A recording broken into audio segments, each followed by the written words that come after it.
What's going on, everybody? We're here. We're live. Welcome to a brand new podcast. Normally called Poker Live Podcast. Not sure how much poker we're going to be discussing today, but we're going to be discussing a lot about life, a lot about self-improvement, a lot about fixing and leveling up on your life. And I'm just going to get into it, guys. Joining me today on the podcast, this guy is one of, if not my favorite person that I follow on Twitter.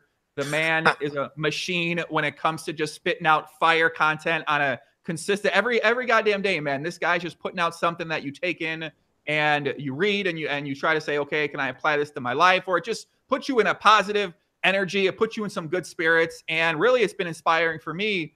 And especially, this is kind of one of the big reasons I want to have Ed on there is I really wanted to introduce Ed to my audience out there, who is made up mainly of men who aspire to be better at poker or be better at their lives. And there was one particular thing that Ed posted earlier this year, which was how to grow your Twitter following. And I've always been on Twitter a lot with just poker. But from reading this article and reading how he sort of structured it and said, okay, take this mindset to go in with it, try to add value here, try to have a theme here. And I basically took that article and took the inspiration from the content he was posting on Twitter. And if anyone follows me on Twitter, they know I've changed up my strategy and it's crushing pretty hard. So it's definitely was inspired by that article Ed put out. And just a lot of his other stuff's great, man. He's got an awesome book.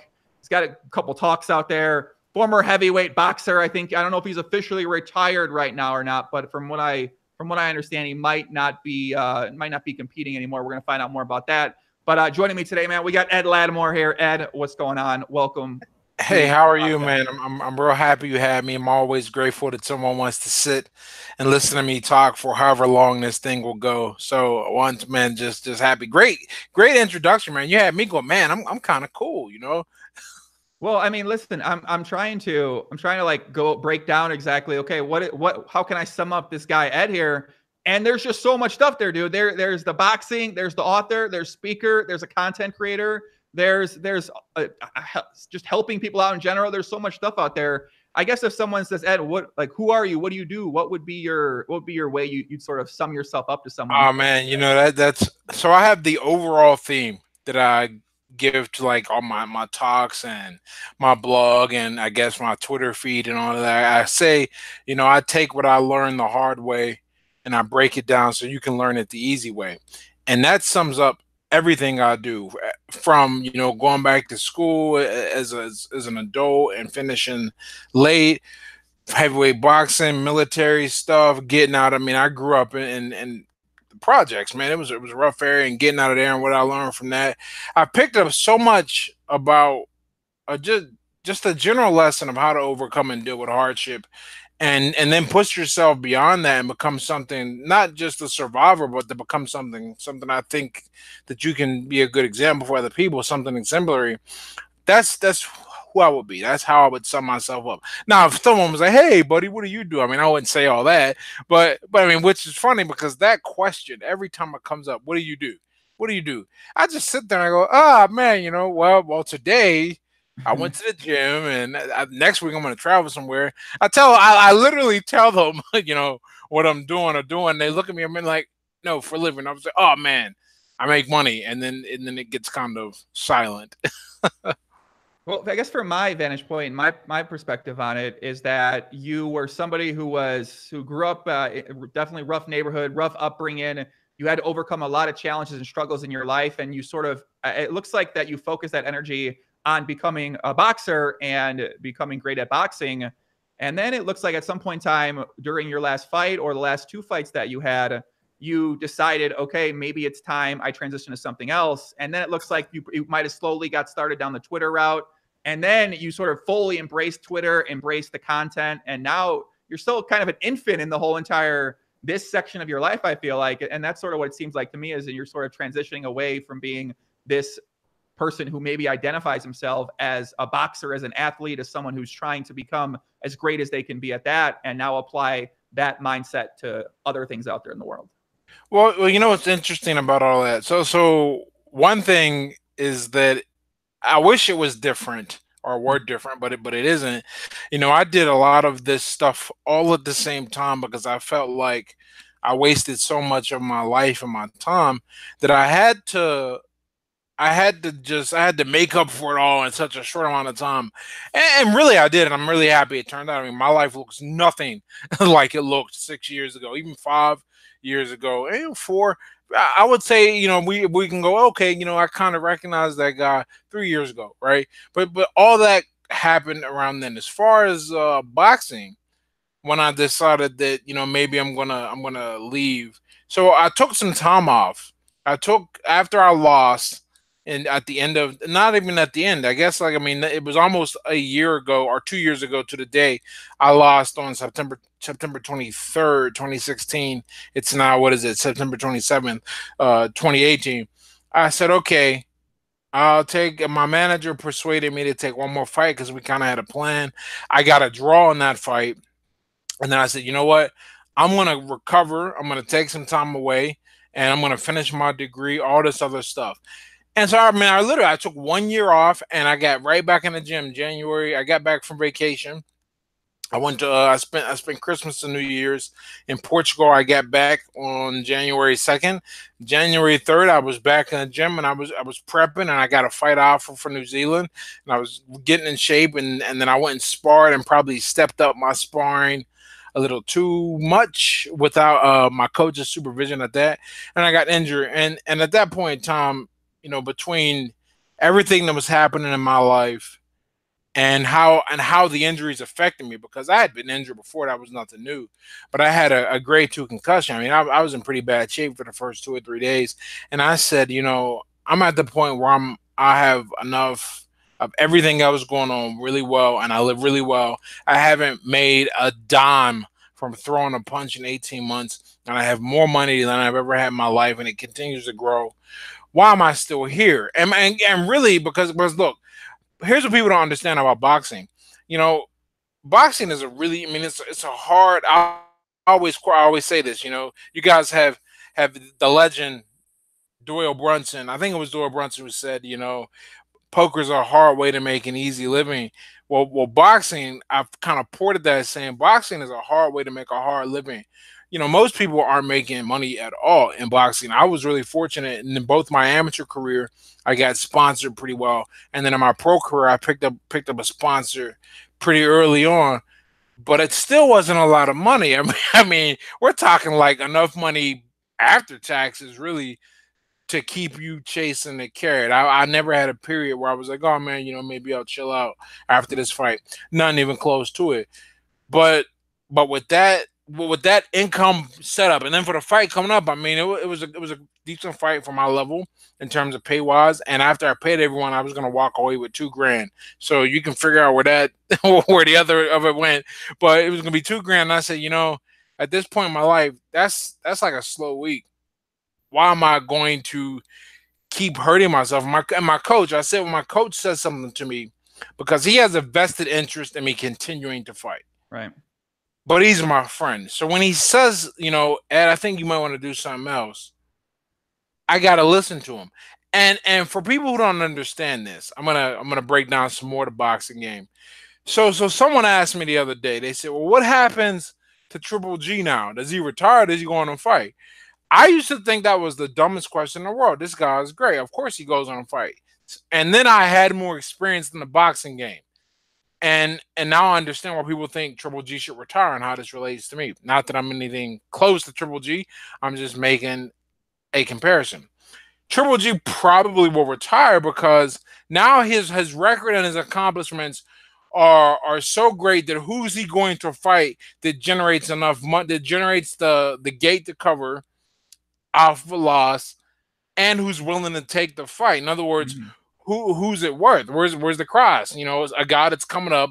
Most guys are gonna go, he's too dangerous to fight, so we're not gonna bring him in on the B side, not the favorite. But we can't afford to pay this guy what he's worth coming off of 2 big pay-per-views with the other biggest draw in boxing, arguably outside the heavyweight division, and Canelo Alvarez. Mhm. So he goes, okay, what's next? I mean, well, he's not gonna fight with guy, and it's a hard camp, and it beats your body. So I wouldn't be surprised if he never fights again. Who's he gonna fight? Likewise, in my position where I'm at, the guys I have to fight that any commission would approve, at least in America. I'm not sure how it works overseas. Those fights they're all going to be very hard fights, and I'm going to have to go from not fighting to get into the kind of shape that I'd have to be for the fights that they're going to want me to fight in, and they're all going to be fights where I'm not favored to win, because 13-1 is a great marketable record, and I'm a great marketable guy. You know, any guy that brings me on his show, he's going to get the added bonus of me talking about it on my social media following, which is great for money and views and popularity. So they're not gonna throw me in there with a guy that I'm supposed to be, or really even have a chance to. And I know here's the other thing too, and this is just something every man's got to admit this. I'm just not a big dude, you know. These guys are huge. I am only, and this is gonna sound weird, I'm only 6'1.5". You know, all these guys are 6'3", 6'4". I think the average height, someone worked it out, is like 6'4", you know? And does that make a difference at the beginning of your career? Not really, because it is, a lot of it is skill. But as you move up in skill, other advantages start to make a difference. Is everyone as close in skill, or what's the difference maker? Oh, a guy who's 3 inches taller than you, or a guy who's, you know, Jarrell Miller is freaking 300 pounds and moves like he's half of that. You know, I can't. It's a different life, man. And I'm sure there's a lot of power behind those punches, and that's just one guy. He's not even the top. You know, we're looking at all these guys, and I looked at it and I said, you know, I have a real chance to be a great teacher, speaker, communicator, writer, with way less damage sustained compared to boxing. I could devote nonstop 4 to 5 years of my life and barely be able to crack the B class because of the size difference. And on top of that, man, I'm 33. I'll be 34 in February. That is that's leaving the prime. You know, a lot of these guys coming up into it. So it's just I feel comfortable being able to say, boxing, you really changed my life in every way, shape, or form. I mean, I'm just a better human than I was before I started boxing, and that's got nothing to do with punching people in the face. I'm better, and I like who I am now way more than I did when I didn't box when I was 21. I think I started when I was 22. But I can leave it behind and go, all right, you have a good life, boxing. I'm gonna go off and do other things. Do you feel like it's tough to sort of mentally deal with the idea that the glory and the recognition and the status and those types of things that come from boxing? Because it would seem like, I mean, even with poker to some extent, you get that kind of feeling from poker, from if you're a top poker player or if you're someone that people consider a great player. Those are the things you get. And when people think about transitioning outside of poker, well, all that goes away for the most part. You don't get that anymore. So I imagine for yourself in boxing, that's got to be a pretty fucking cool feeling to get that from people, your peers, or from women, or from whoever you deal with. Oh, absolutely. You know, but here's the thing, and I talked to a friend of mine a lot about this. I'm fortunate in that I get to leave boxing and go someplace where I'm arguably, not even arguably, I don't even think it's arguable, I'm more popular in this sphere than I was in boxing. More people, know about me. I can reach more and I can do more. So I do think that's a factor. I think that's a very real factor, that every person that gets to a position where they're kind of in the spotlight and presented and held up in a position of superiority has to deal with when it's finally time to leave. The difference is that I'm so fortunate to be able to have that status in maybe one or two other ventures. Right. But like you said in poker, I mean, like you, I mean, you could arguably leave the game. You could be like, all right, I'm hanging up my cards, right? Right. And you've got this wonderful podcast with and your profile and everything you're doing here to continue to remain a recognizable, influential face, because it's very hard to step backwards. I don't think most guys who get to a position of the spotlight, because of the personality that it takes to get there, no, I don't think many of them are ever going to be comfortable just kind of fading back. I think I'm the same way. I mean, I said if I got this injury, and it was a hellish injury. I mean, I fractured the orbital. I had a grade 2 concussion, and I broke a rib. And even with all of that, right? If that happened 3 years ago, I'd be like, you know what? We're going to shake this off and get in there. It's going to be no problem. We're just going to take it easy. I'll tell you what, man. when when you are when you don't need boxing anymore, you look at those injuries a completely different way. I looked at them and I went, "Holy shit, man! I'm in bad shape right now." I remember because I tutor on the side. It's like my favorite side hustle, tutoring kids one on one. And I was working with a kid, and it was algebra 2, right? And we were working on creating a polynomial with the roots. Most people know how to do it the other way around, which is you're given a polynomial, you find the roots, but you can just, it's like anything else, it's reversible. I remember sitting there with her after I got injured, and I'm like, I know how to do this, and I can do it in my sleep normally, but for some reason it's just not clicking. And I said, today's a rough day. Let me just call this one quits, and I'll get back up with you tomorrow. And that's how it was. And because now I'm making a living solely on my mind, and I can appreciate the damage that I was sustaining, and also I was at a risk of sustaining even greater damage. I'm fortunate there too. Like I was telling you before the show, I'm the most grateful, fortunate guy you ever meet. I feel lucky as hell that I was never altered in a permanent fashion due to this sport. I know plenty of guys that were. It's a dangerous sport. It's not even a sport, really. I mean, you get penalized in every other sport for doing what we do for entertainment, Right. And should you decide you want to be all friendly, that's when they penalize you when you're not aggressive enough. I mean, now granted, if you hit a guy on the balls, they penalize you too. But yeah. Yeah, it's pretty wild to think about how. I mean, you just look at boxing and you go, okay, everyone's glamorizing this. Like I'm watching your match against Ty Morrison's on one of the last Yeah. matches. The only loss that you have, and like just watching this, right? And the crowd's like cheer. They're like, yeah, yeah. It's like he's like knocking you. He knocks you down. The Oh crowd's going fucking man. crazy. I'm like, when you really take a step back and think about this is pretty wild. I It's mean, like this is barbaric. I have one of the stories I tell people. When I was an amateur, there was a gym on the other side of town I would go to spar sometimes, and I think I was just there working out, but another gym was in there sparring. And boxing is, I mean, it's an aggressive sport. You get kids from the rough neighborhoods because no one from a nice neighborhood boxes. You better believe that. These kids did what street kids do, man. They got into some street shit and they were about to fight, and the coach gets in the middle of them and goes, "Stop!" And he says, "What you guys were about to do, channel that into the ring.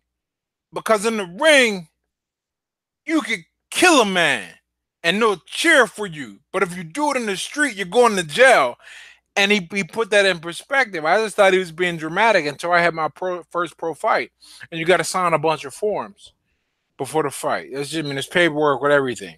But one of the forms basically says if you die within the rules of the contest, that your family forfeits the right to sue. And every fighter signs this. I don't know if you remember the movie It Man with Jet Li. And at the beginning, before they fight on that platform, they signed something called the death warrant. And in my mind, I always thought of that. I was like, oh man, I gotta sign the death warrant. wow. But but it's gotta be that way because people die in boxing. You're throwing. Here's what a lot of people don't know too, man. When it's at the pro level, it's not just the glove and the fist, man. You're wrapped, and that wrap is like and the guys, they get smart. I mean, the good people evolve because the bad ones get beaten and pushed out the sport. But that rap within rules, man, it can still be as hard as a cast. So like when you watch that fight where I got cracked, yeah, he's got a lot of power, and yeah, he's strong.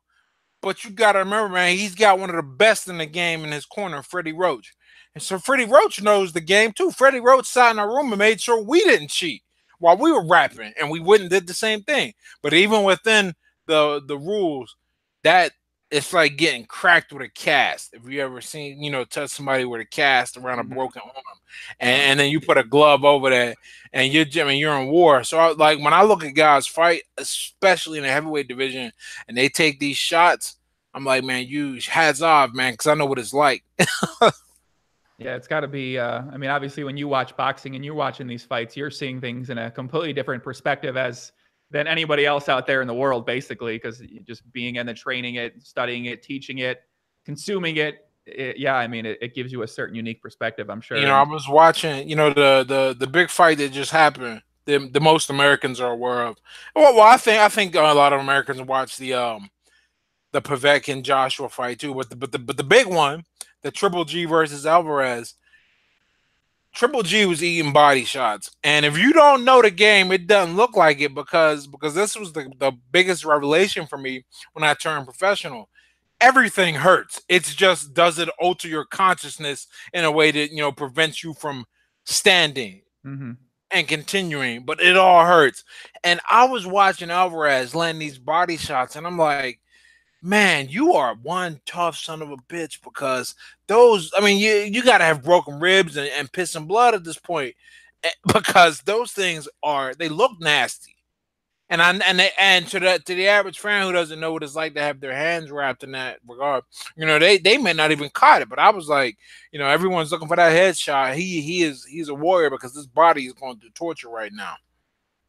Is the guy that you, the Tommy Morrison's son, it looks like he's undefeated and he's knocked out everybody he's fought. So it seems like that's one of the guys that's up and coming or has potential to be one of the top heavyweights in boxing. Yeah, I think so for sure. Actually, I still talked to him. We were well, not that we didn't talk, because people don't understand, man. It's literally just business, man. He actually bought my book and wrote me and told me he thought it was great and all that.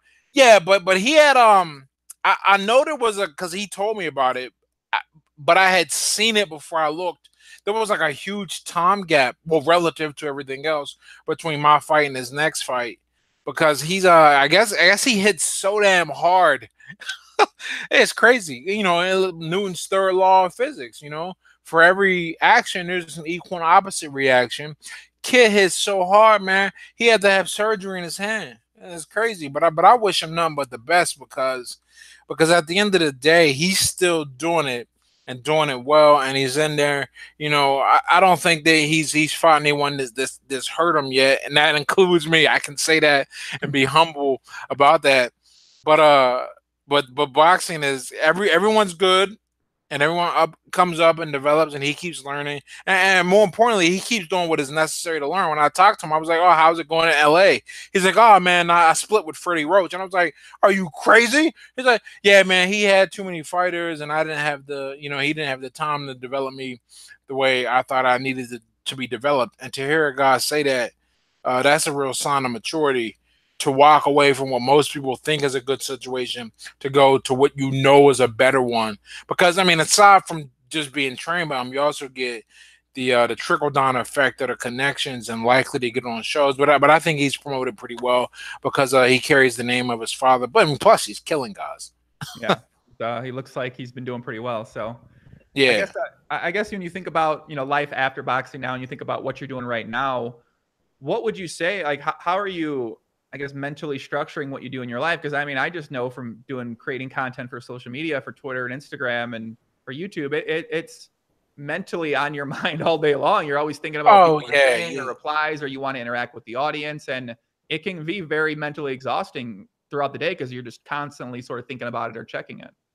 Well, what the biggest change has been for me, I don't have to worry about boxing, because for better or worse, a trade of mine, I really, like I said, I mean, I took on everything simultaneously.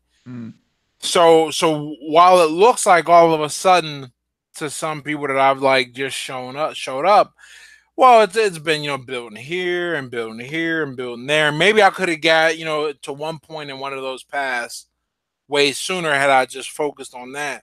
But here we are. I mean, it's the path I worked with. But the biggest thing for me is I don't have to worry about boxing, but I still have to make sure I work out and train. So I just hired a personal trainer. Believe it or not, a freaking former pro athlete. I hired a personal trainer. I just show up, I do the workout, and I leave. I don't have to think about scheduling it. And that brings me to how I deal with content. I got my web guy, who's my tech person. He just happens to have a really strong background and history in like content creation, and he gives me ideas based on not only my stories and what I'm doing in my life, but what'll rank well with keywords, things of that nature. So in many respects, because of the life I lived, I don't really have to think about this stuff. We'll just have a call. I'll tell him what's going on or what I'm thinking about. He'll go, all right, man, here's what I think you should write about. I'll look at it and go, all right, man, which one of these got the best keyword? And then we'll go with that. So because there's so much here, I've somewhat outsourced me, which is the hardest thing to do. You can't outsource a personal brand, because at the end of the day, people are reading what I wrote largely because my face and my story and my transparency and my skin in the game. But so what I've had to do is kind of go like, okay, how does this process work? Well, I'm always pulling from what I've experienced and what I learned from it. And there's many lessons. I understand how to see that.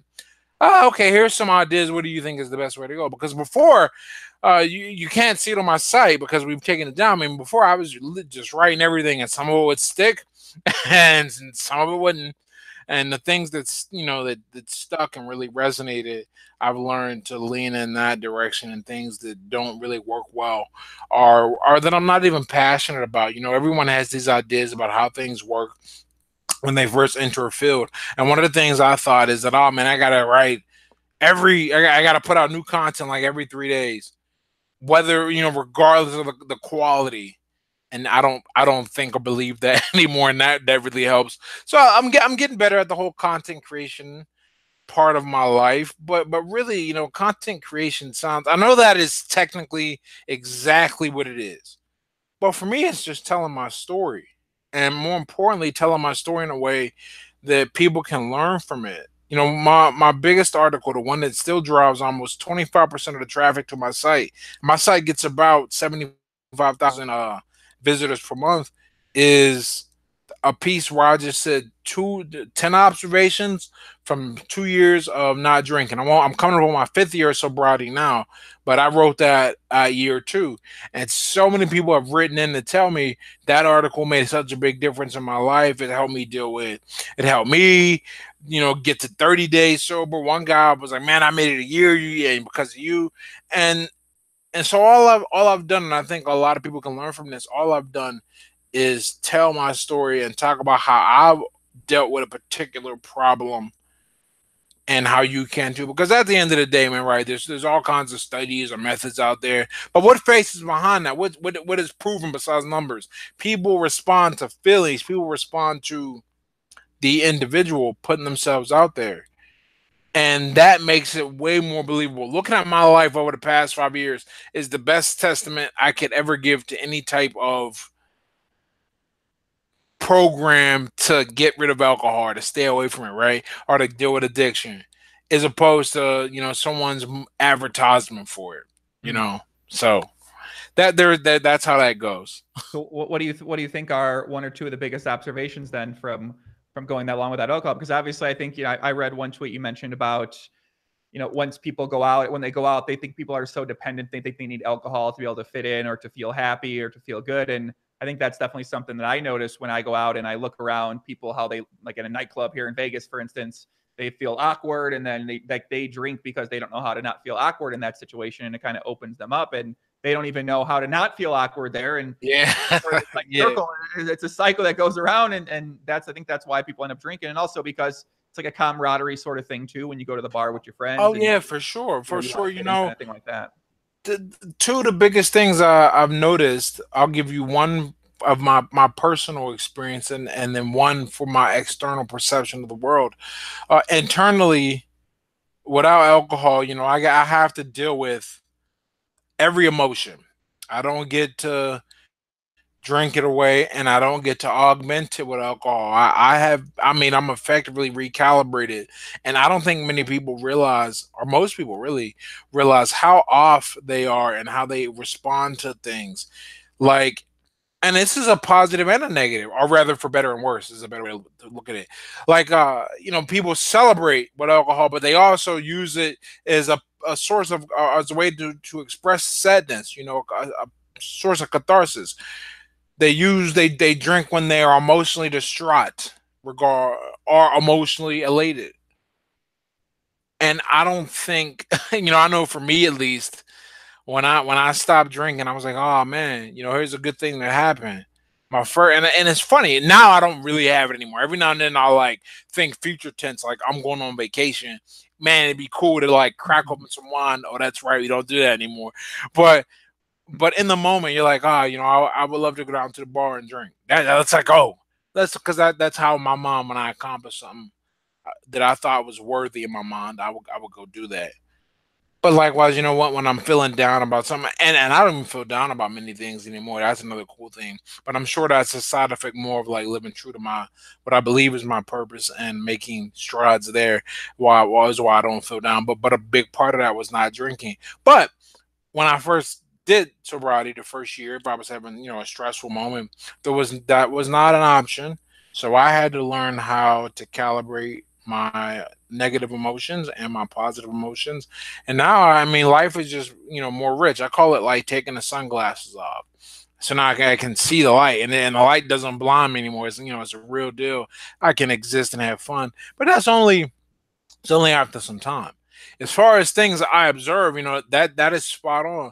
People, I think a lot more people, based on the responses I get and the messages that I get, I think a lot of people, their biggest obstacle, and we can see this, like you were saying, when you go out to the nightclubs, if they want to stop drinking, their biggest obstacle is the the comfort, the lack of comfort, because they haven't built the habit up.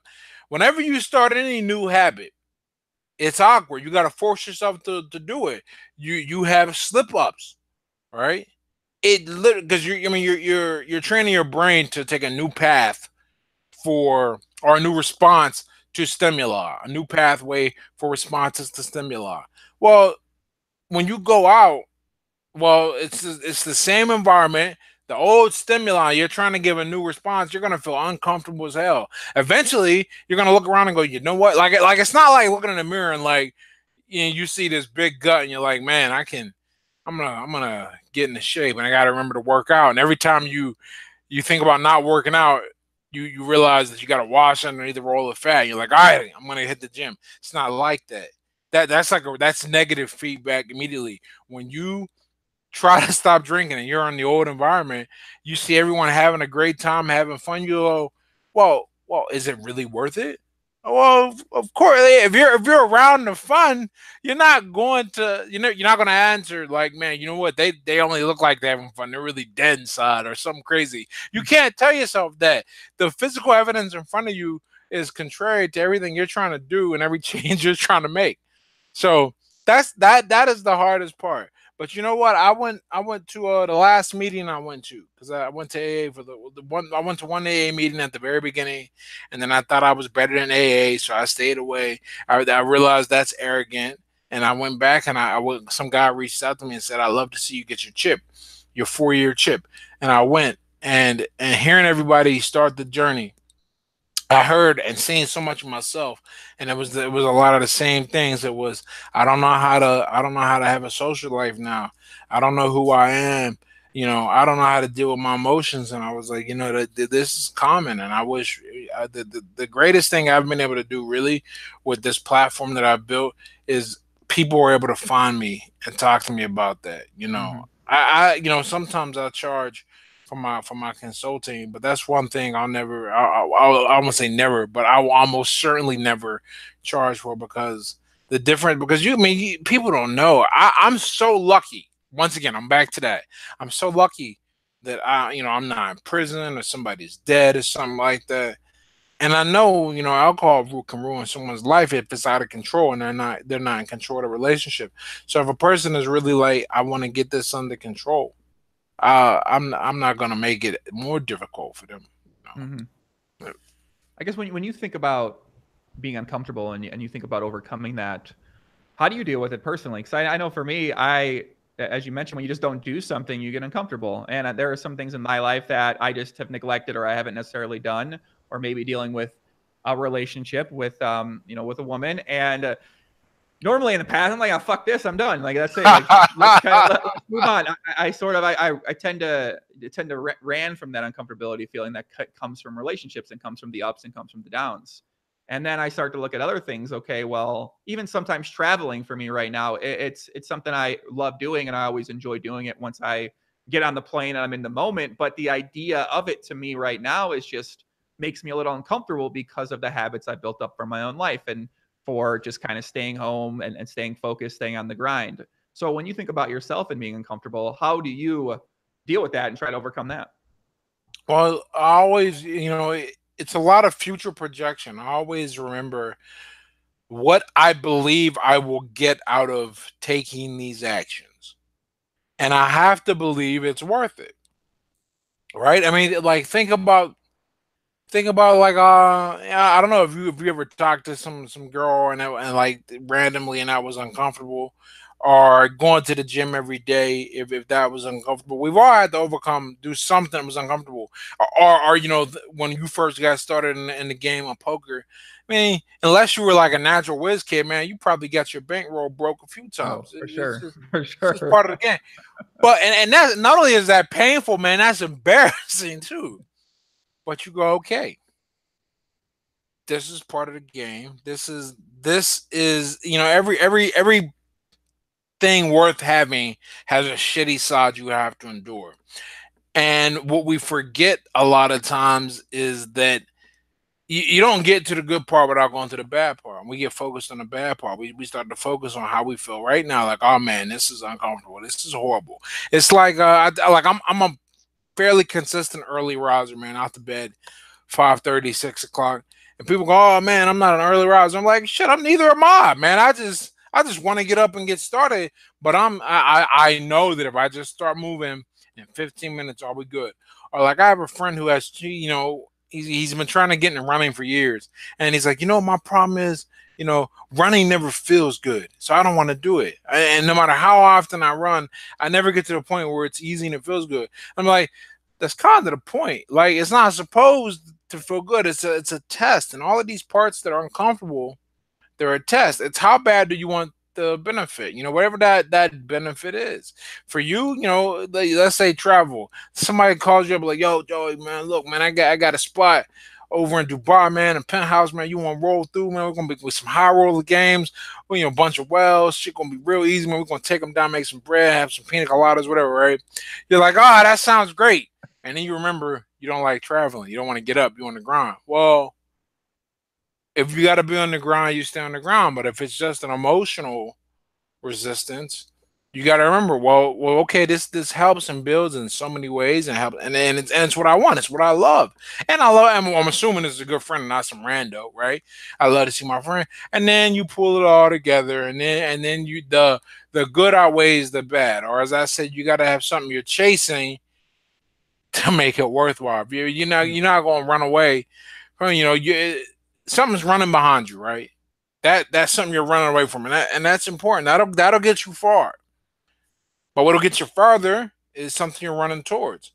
And when you're running towards a thing, that's not the state that's not the state of equilibrium. Where you're like, all right, I'm safe from danger, things are good. No, you gotta want to push yourself, and the only way you want to push yourself is to remember this is worthwhile. Look, man, because most people, at the end of the day, most people, if not all people, they would love to just sit around, watch Netflix, and chill.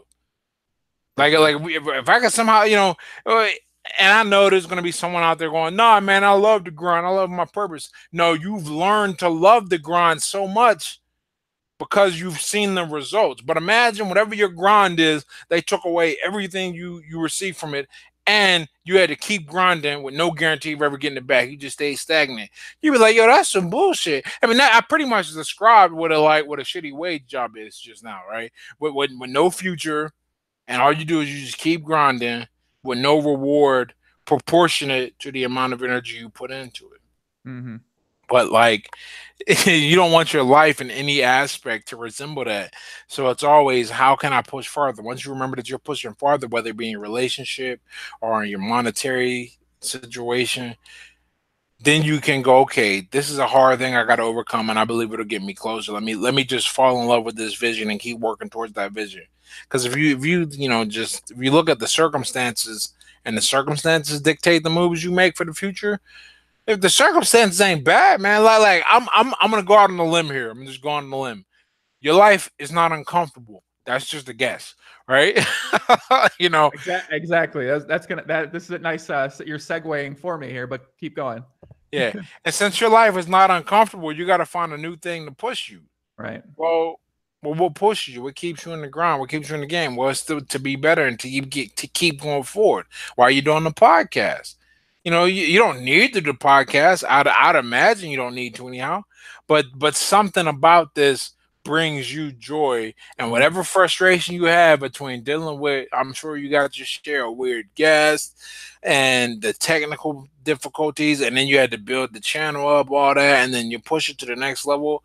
Okay, what makes this worth it? What do you get out of it? If you get something and it keeps you pushing, pushing, pushing to hopefully continue to make a better show. Yeah, I think the main thing I personally get out of this is I get to talk with, it started off, I wanted to just talk with people that played my particular game type, which was pot limit Omaha, specifically in poker world. And most people play Texas Hold'em. I wanted to promote that game. And then from there, I started to realize, well, I get to have these in-depth conversations with people who also love poker the same way that I love poker or passionate about it. And then I get to create content for the poker world who hopefully feels that same way about poker and about the game. And it kind of just went from there. And then I realized, like, well, hey, I really enjoy talking to people. I'm pretty good at talking to people. There you go, man. It turns out. And then I've always known this though. I've always been able to get people to open up, or I've been able to empower people through different kind of ways, just through, I think I just have a lot of self-belief in myself and belief in others that I really care about. And I was always able to manifest that through different ways in the way I speak or how I get people to open up. So yeah, it just kind of went from there. And I mean, once we get to this point in time, I think the main reason I do the podcast now is I'm just able to talk to people who I Right. find Look at interesting for that. the most part. You Yeah. started this journey, this podcast, because you had a problem. You were like, man, everybody's playing one thing. Well, where are the big guys for my thing? So you became the guy and you solved that problem. But now, right at this point, I think one could succeed. What one could accurately say, you know, you have solved that problem. So what's the next step? What drives you forward? Oh, it's this now. It's I get to have these conversations. I get to bring it out of people. You know, I get to learn and also share with my audience or the world. I mean, because you got a pretty big channel, you get to share with the world. We'll say interesting people who have an interesting take on things. I certainly hope my take on things is interesting enough for your audience.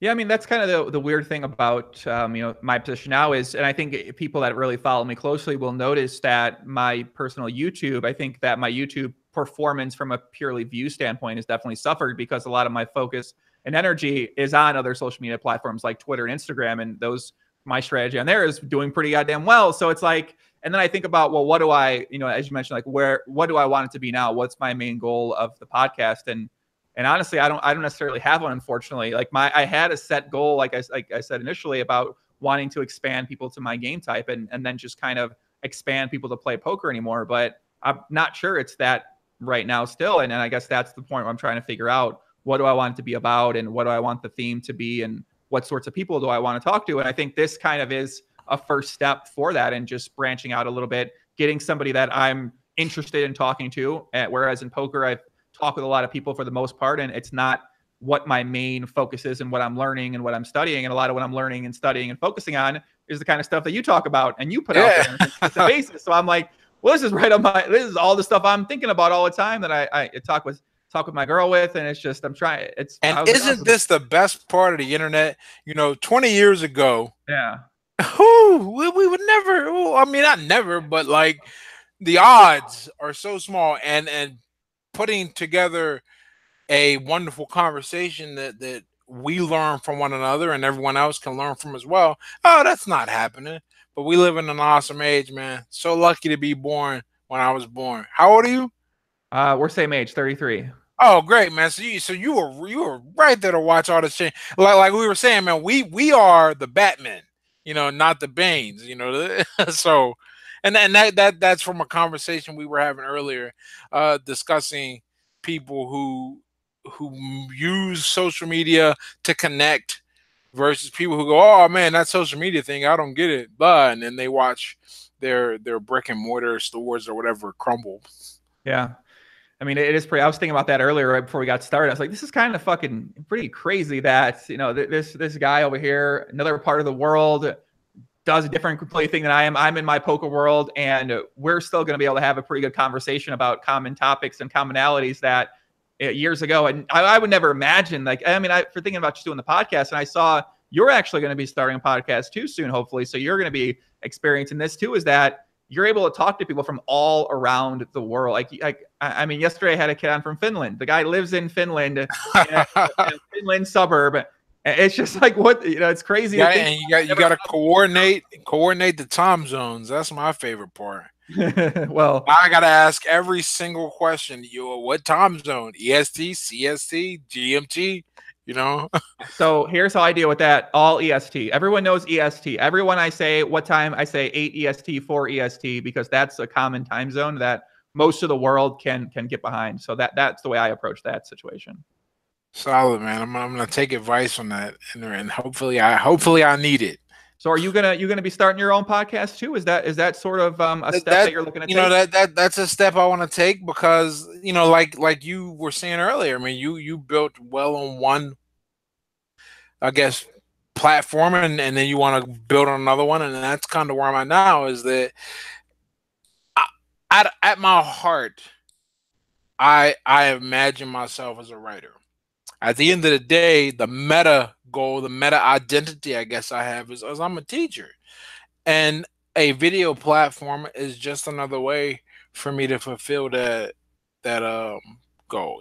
Fulfill my purpose in that regard, to teach people and to continue to break down what I learned the hard way, so they can pick it up the easy way.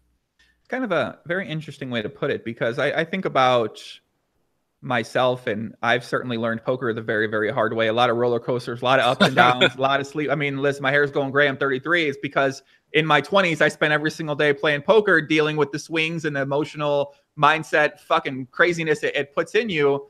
And I think that's a really interesting way to look at it, is you figure out a way to take that experience, take that roller coaster, and then put that into something that teaches people or makes them laugh or entertains them. I tend to think my personal strategy I use is I try to do a mixture of, I don't necessarily want to be just someone who's sort of trying to be educational in everything I do. So I try to leverage the knowledge I have and turn it into entertaining as well, just where you laugh, or sometimes some memes, and have like a balance of it. And I think one thing that you do that I really like, and I'm not necessarily saying I don't like this other approach, is that you have a much more humble approach to what you do on social media. And whereas a lot of the other guys who I think fall into who you get grouped together with on Twitter, they're much less humble. They're more like, their strategy is like, I'm the shit.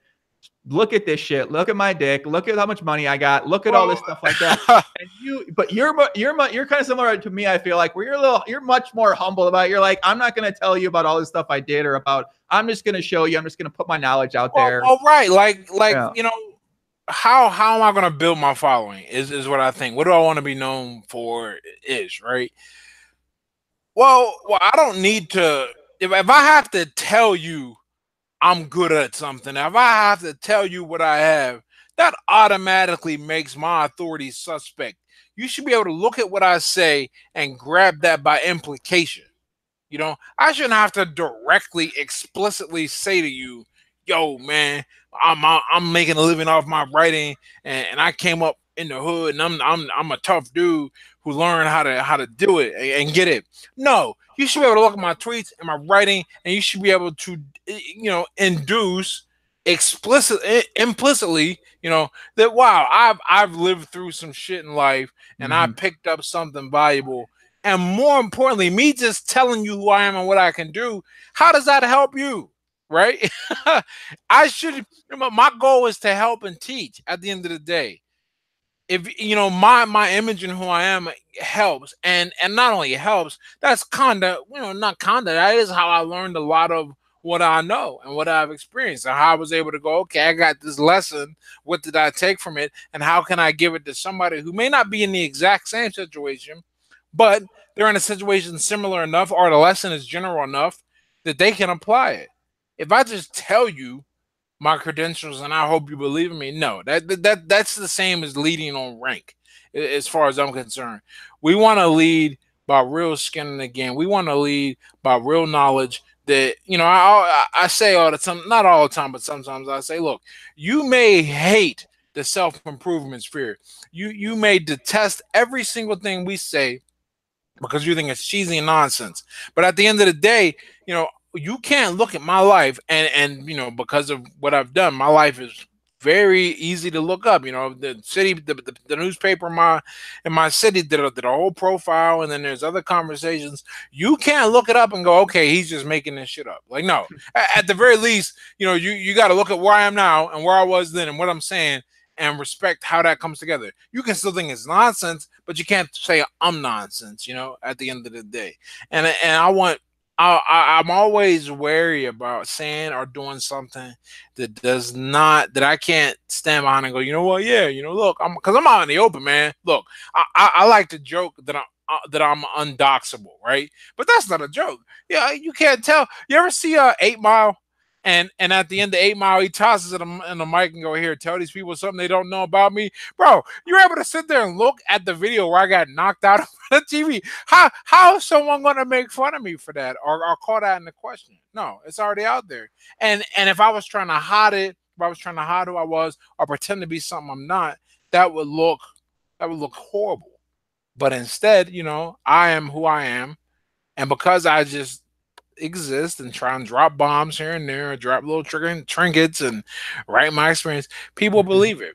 Or at least I like to think people believe in me, Well, I think so. I mean, it kind of, you can kind of look at the reaction people give back to you on social media and what they say to you and how they respond to what you put out there. And I think that it seems like it's only at the beginning, right? I feel like you're at the beginning stages right now of something that if you want to stick with this, it could blossom into, I mean, who knows? It's like sky's the limit, it feels like, for you when you think about it. Yeah, I mean, I don't want to say I never, because I'm always thinking and planning and really I like to say nothing I do is an accident.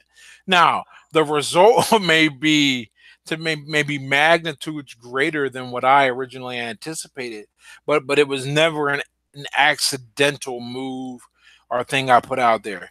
So, as to how far I go, maybe this is as big as it goes. Maybe, this is as small as it'll ever be. Who knows? Mm-hmm. Well, at the end of the day, I'm still gonna do what I do, which is teach and inspire and help. I mean, that's like my day job, if you want to even call it that. The thing I do in person offline is tutor kids in physics and math and science. And I just love teaching. I love seeing the moment where a person didn't understand the thing that they needed to understand, and they now can go, oh, I never got it. I never looked at it that way.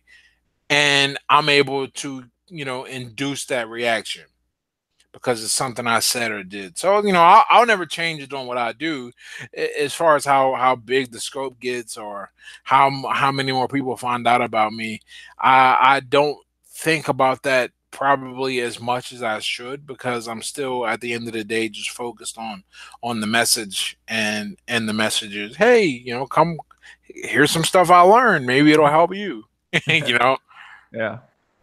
We my friend Veronica in the chat says, almost love this guy more live than on Twitter. Almost, Veronica says. Thank you, Veronica. Almost. Thank you, Veronica. My man Mike Vacanti's in the chat. He sent me texted me a question that I'll ask you for him right now. Okay. Let me just pull it up here. I did mention to you before. He says, personally, I'm fascinated by the fact that Mike Tyson went 5 years with no sex, and that those were allegedly went 5 years with no sex, and that those were his best boxing years. Wonder if Ed thinks there's any merit to that strategy. Okay, man, the old leg strategy. So here's what I think, right? There's correlation and causation. I don't think abstaining from sex causes one to perform better. I think it correlates to a better performance because chasing ass takes a lot of time and energy, not to mention the whole act of getting it when you finally do catch it. All of these things, look, it's like anything in life. If I have 5 to 6 hours to work on something, and instead of working on that, I'm swiping right on Tinder and hitting the club and trying to chase down the next warm hole to be in, I'm probably not going to do too well at it. Right. Right. Not only that, then there's the whole second order effect of things. I'm gonna do things. I had to deal with this when I drank, for example.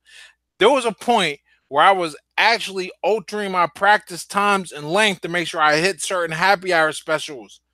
And I could be certain, but it's funny now, right, man? But I was doing that. Imagine taking that approach with your career. You're like, oh man, okay, well, I should probably train here because that's close to the club down or whatever, or the spot where you go and chase women. So do I think Tyson went 5 years without sex? Absolutely, because they brought that motherfucker. They took him up to the Catskill Mountains, away from New York City, and I don't know if you ever been up there or in that area.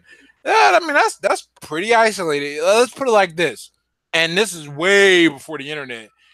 Man, you gotta really not just looking. You gotta have a whole team to find it, and you're not gonna find it up there.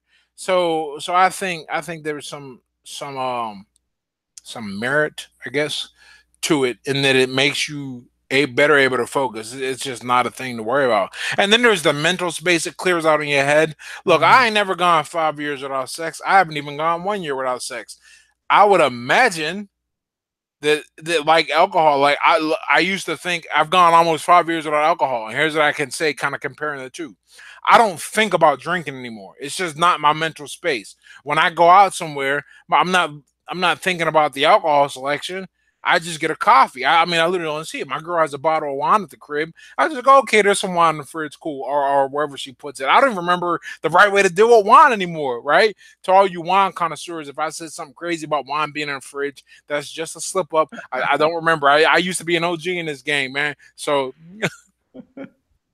The wine. I hear the wine experts being triggered right now. I know why my friend Mike asked that question now that I thought more about it, and maybe he's thinking about, I don't know. I think he wanted to make a bet with me. Mike, no one's watching. I'll talk about the bet we almost made. He does personal training. He does a lot of content as well too out there, and he's very very good shape. Turns out women like that, and I think it might be a little distracting for my young friend Mike. You mentioned the whole Tinder. So check this out. I feel like he might spend a little time, little into that. So I think that he's looking for some. He is always looking for a good reason, I think, to abstain from that for a little bit of time. Here's how I look at like the perks that come with improvement of self. There's an old, not, I mean, it is old, I guess, story about the siddhis, which is like, and I think it's from Hindi or Hinduism, which are the powers one gets if as they get closer to enlightenment, right? And everyone listening, if you know what this is, you know what I'm generally speaking on. I just can't remember the details. Well, at each level, you gain a new power, like super strength or the ability to fly or teleportation. And here's the trick about it: you got these powers because of the work you put in, but should you indulge in them, you get sent back to the very beginning without any abilities, and you may never be able to get back. And that always stuck with me. Like you make, so let's say you in poker. Let's say you make a bunch of money playing poker, and you use that to go on a tear, man. You got bricks of cocaine coming in, and you got prostitutes, and you buying all your buddies booze, and you blow it all in 3 days, and you're like, I'm gonna go make it back. Cool. Well, except you won't, because now your brain is fucking Swiss cheese and you're exhausted. You know, it will except that's one story that always blew my mind. I was a really big fan, or not was. I mean, I still am. I think the Incredible God, Stu Unger, and they talk about, and there's the story about how Stu, I guess, when he won his third bracelet, I guess like a few hours before, man, he was passed out, over OD'd on coke or something like that, or something crazy, and he was like, you know what? He hustled like a crackhead and got up and came and won the damn thing. But that's not most people.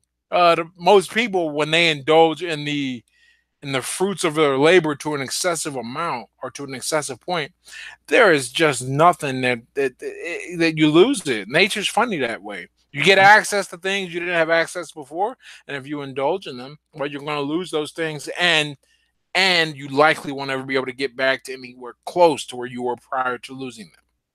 Very, Prior to even starting. interesting you say that. That actually happened to me. For Oh, better, man, for you better. had bricks coming in like you Pablo Escobar. A very, I mean, not quite as specific, but a very similar thing. I worked very hard in my poker career up until about 3 or 4 years. I pretty much played poker every single day, all day long. I always aspired to get to the highest stakes and make a lot of money. And I started off playing. I was living in Chicago. I had like a 1 bedroom out of the smallest bedroom of all time. Basically, I couldn't pay my rent, and I was always like, I want to make the high stakes. I want to get a bunch of money. And then I finally got there, and I decided, you know what? Maybe it's time I start partying a little bit. I was never a partier. I was barely a drinker. I really, I was never into drugs or anything like that. And I was living in a different country, and some friends said, hey, you want to try some drugs? And I was like, I mean, well, I don't know. My life's good now. You know what I'm saying? Like, I finally got to this point where I've been aspiring to get here forever. Like, I think I can let some of this in. Turns out drugs are good. They make you feel happy, ecstasy or whatever. It makes you feel good. You feel like a king. You feel like you're at a point you don't really get that feeling naturally sometimes. And then, so I started getting more into that over the course of that year, over the next few months, and just partying more, drinking more, traveling more, mixing business with pleasure, mixing women in there too. And what happened was I ended up losing almost all that money. I made about, I think it was like 700 some thousand I made about in a year's period of time. And then I ended up losing about 5 something later that year in like a, whether you want to call it a bender or whatever, I don't know what people want to fucking call it, but that's pretty much exactly what happened to me. And then it took me about, about 9 months. And I was finally like, I'm done. I'm not doing that anymore. I'm just like, I did it off and on between there. I moved to Australia. I came back home and was pretty much had no money left. I was like, wow, I cannot believe I just fucked up my life and debatably ruined my life here, and moved back with my parents for a couple weeks. And then was like, I got to quit. I just have to. So quit doing everything, quit partying, quit festivaling, quit drugs, quit everything basically. And just got an apartment near my parents, locked myself in there, started playing poker constantly. I had a girlfriend at the time, and then I started doing my podcast there. And, kind of that's, but we say, if we want to say the point was a monetary point, I'm certainly not back to that point. And I don't know when I'm ever going to be back to that. So it's just crazy that's pretty much exactly what happened to me. Is I decided to overindulge to an extreme degree, and I learned a lesson the hard way. Think about it like this, man. No one's ever been handed a pipe or a line, and they were like, you know what? Today's a good day to become a crackhead. Like that never, like, no one ever plans for that, right? But that's how it goes. I used to have this debate with one of my girlfriends, and I was like, look, man, I'm not going to try anything you put in front of me, because I don't know if I'm gonna like that shit too much. I had a buddy of mine. I'm gonna paraphrase. I'm gonna edit this a little bit because I know this is on YouTube and shit.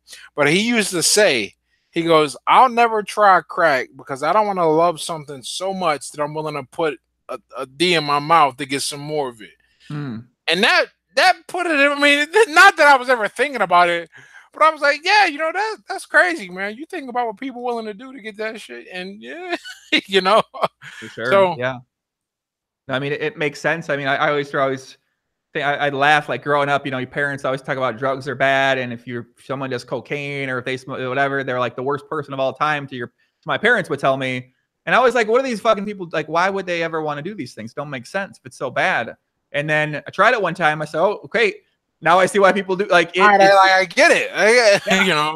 You're basically, if you live in a world full of anxiety and uncomfortability, of unhappiness, and now you go to a world where you're the king of your world and you're this person that you dream about being for a certain period of time, and then that ends and you want to get back there and you want to get out of your life and you want to escape from that life. I mean, now I don't look at people that do that. I don't look at that how I maybe used to look at it. I looked at before, like maybe look down on them. I don't look down on them at all anymore. Now I completely understand. Once you make it out of the shit, you have a whole new respect for people in the shit. I was someone like that too, and then I had to struggle out and clean up my drinking and cut that out. And now when I see a person down and having issues, all I think to myself really is you don't even know how great you're going to be when you get this on point. Now, if you never get it on point, you never get it on point. But if you do, you know, Hmm. the world is, you know, yours for the taking. But I don't ever think like I don't have any judgment. You know, I don't look and go, oh man, look at this piece of shit like that. Now, you know, I'm telling you, man, I worked in a homeless shelter for like 6 months, and that really changed my life because you see a lot. I got scabies. You know what scabies are, man? They're like bed bugs, but they get into your Yeah. fucking skin. Some Ugh. homeless dude gave me scabies, which is just a random man. And he didn't like touch me and or like look at me and it gave it to me. I slept on one of the cots, you know, and that was a bad idea. But the point is that, but you know, I was there and I didn't have any money really, and I was just living, and I got to see it close up firsthand, and I don't have any judgment. I still don't like the motherfuckers. Like I still think they're obnoxious, but I have almost I have no judgment. I look at these people and I go, you know, you're in a hard spot and you can get out of it, but I'm not going to like look down on you for it, man, because life is hard, man. A lot of people they don't even know they're one paycheck away from being homeless. I mean, they really Mhm. one missed paycheck away, and the shit is real. Or they're one. I mean, they're one anything away from being in the same position as somebody they look down on. Yeah. So I never want to, and really getting sober helped with that a lot. Getting out the hood helped a lot, but getting sober helped. What was the big thing that pushed me to where I look at everyone now with this just this sense of humility. I mean, either you make me disgusted in the things you've done, like if I find out somebody like raped a kid or something like that, or like I want you to do well and get past the issue, you know, like somebody who's struggling with drugs or alcohol, but I don't have any judgment for the person. I can't do that anymore. You know, once you're in that position, that's what life is supposed to do. It's supposed to humble you to make you realize you're more similar to people than you are different from them. You know, one thing that you talk about in your content is forgiveness as well too, and I would imagine you going through that time of your life, you've done things then that you're probably not happy about or proud about when you look back on it, and how do you deal with the concept of forgiving yourself for the things that may have Man, occurred? you know that's actually that's a really good question. I'm thinking about it a lot because the next book after the one that I'm going to release in 2 months, well, 2 months, yeah, is about forgiveness and to forgive yourself. I mean, you have to just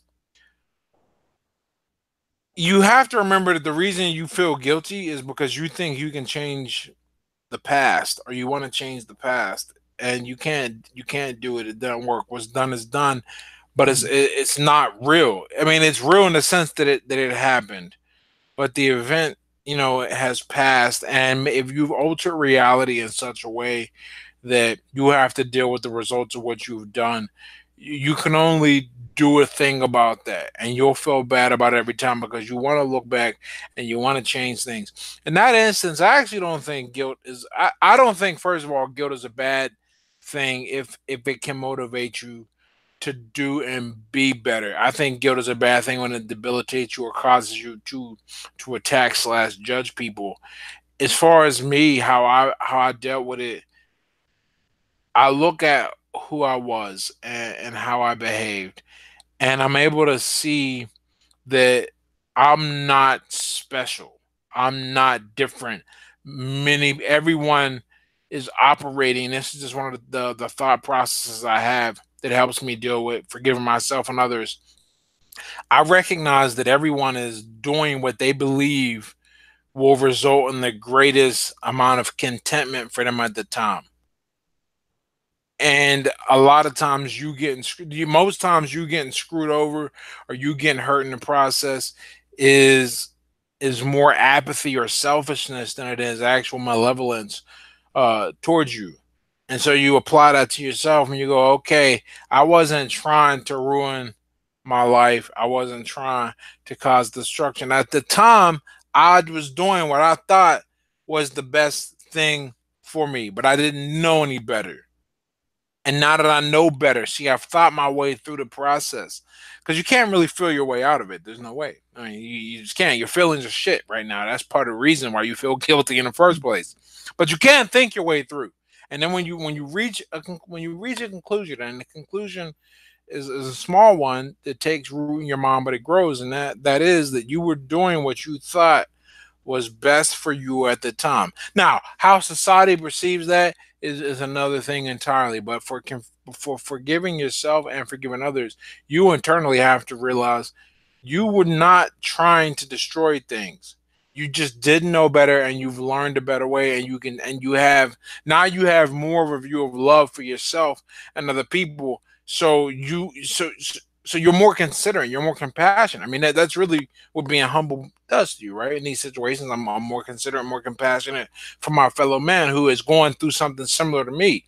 Old me, who had not gone through that, maybe looks down on people, maybe doesn't even. And I definitely don't see the damage and destruction in my cell phone that I'm causing. But I can look back and I go, okay, I see it, and now I remember that occasionally, but I'm always proactively working towards it. Like, between talking to people and putting out some content that I believe will help somebody deal with something.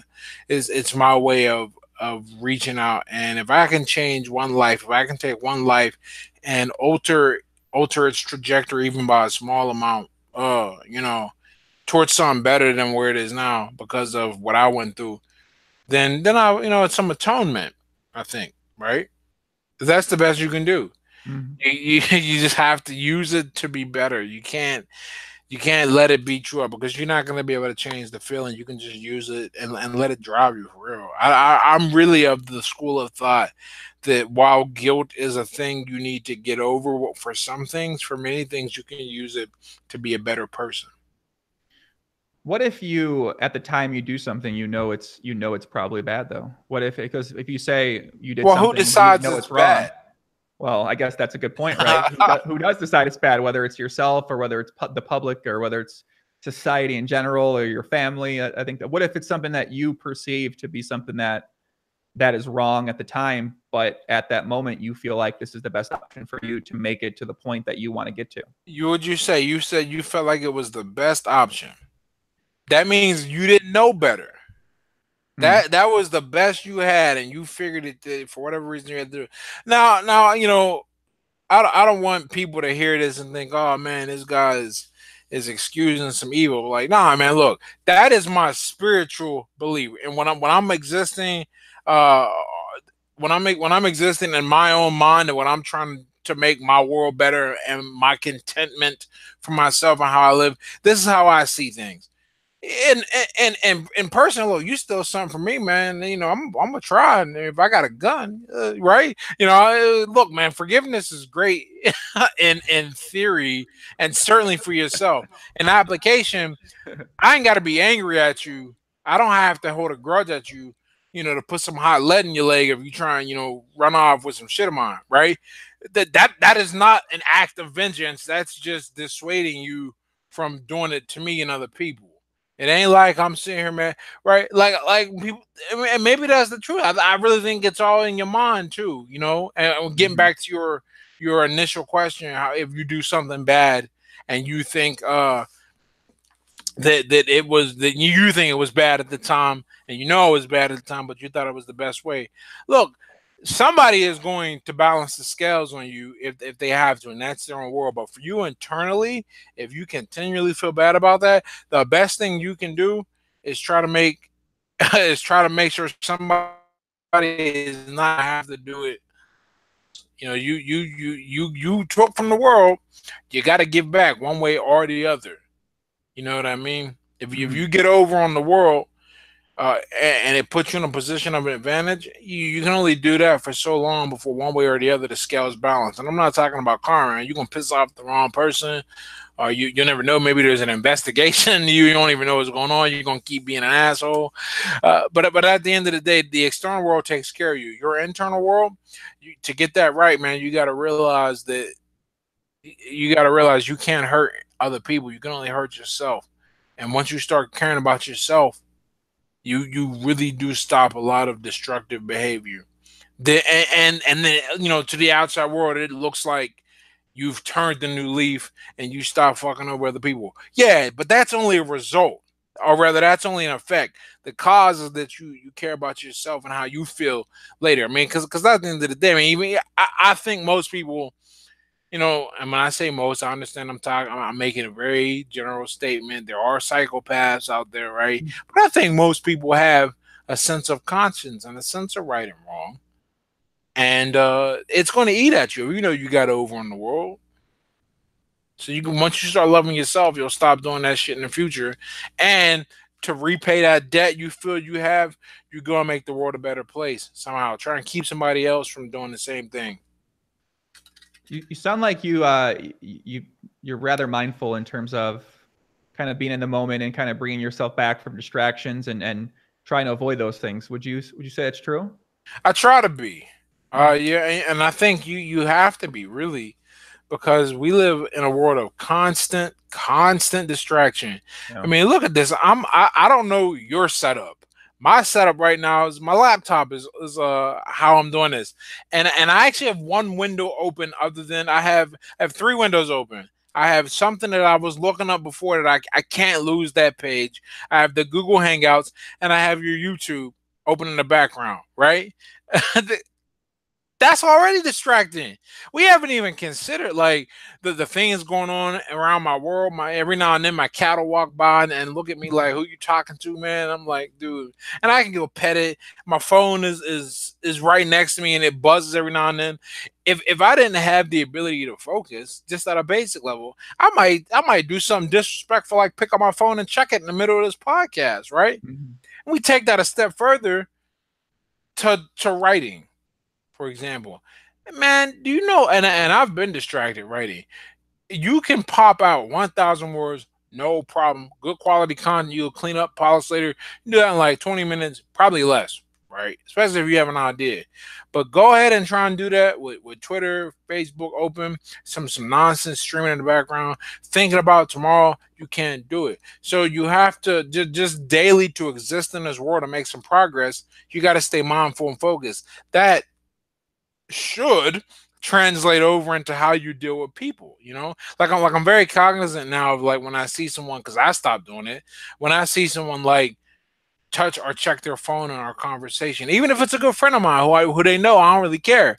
I'm aware of them doing it because I try to not try, Yeah, I mean me I too. don't, I Yeah. just look and I see that happening, and I'm like, dude, social media has you don't have it. You got to get it under control.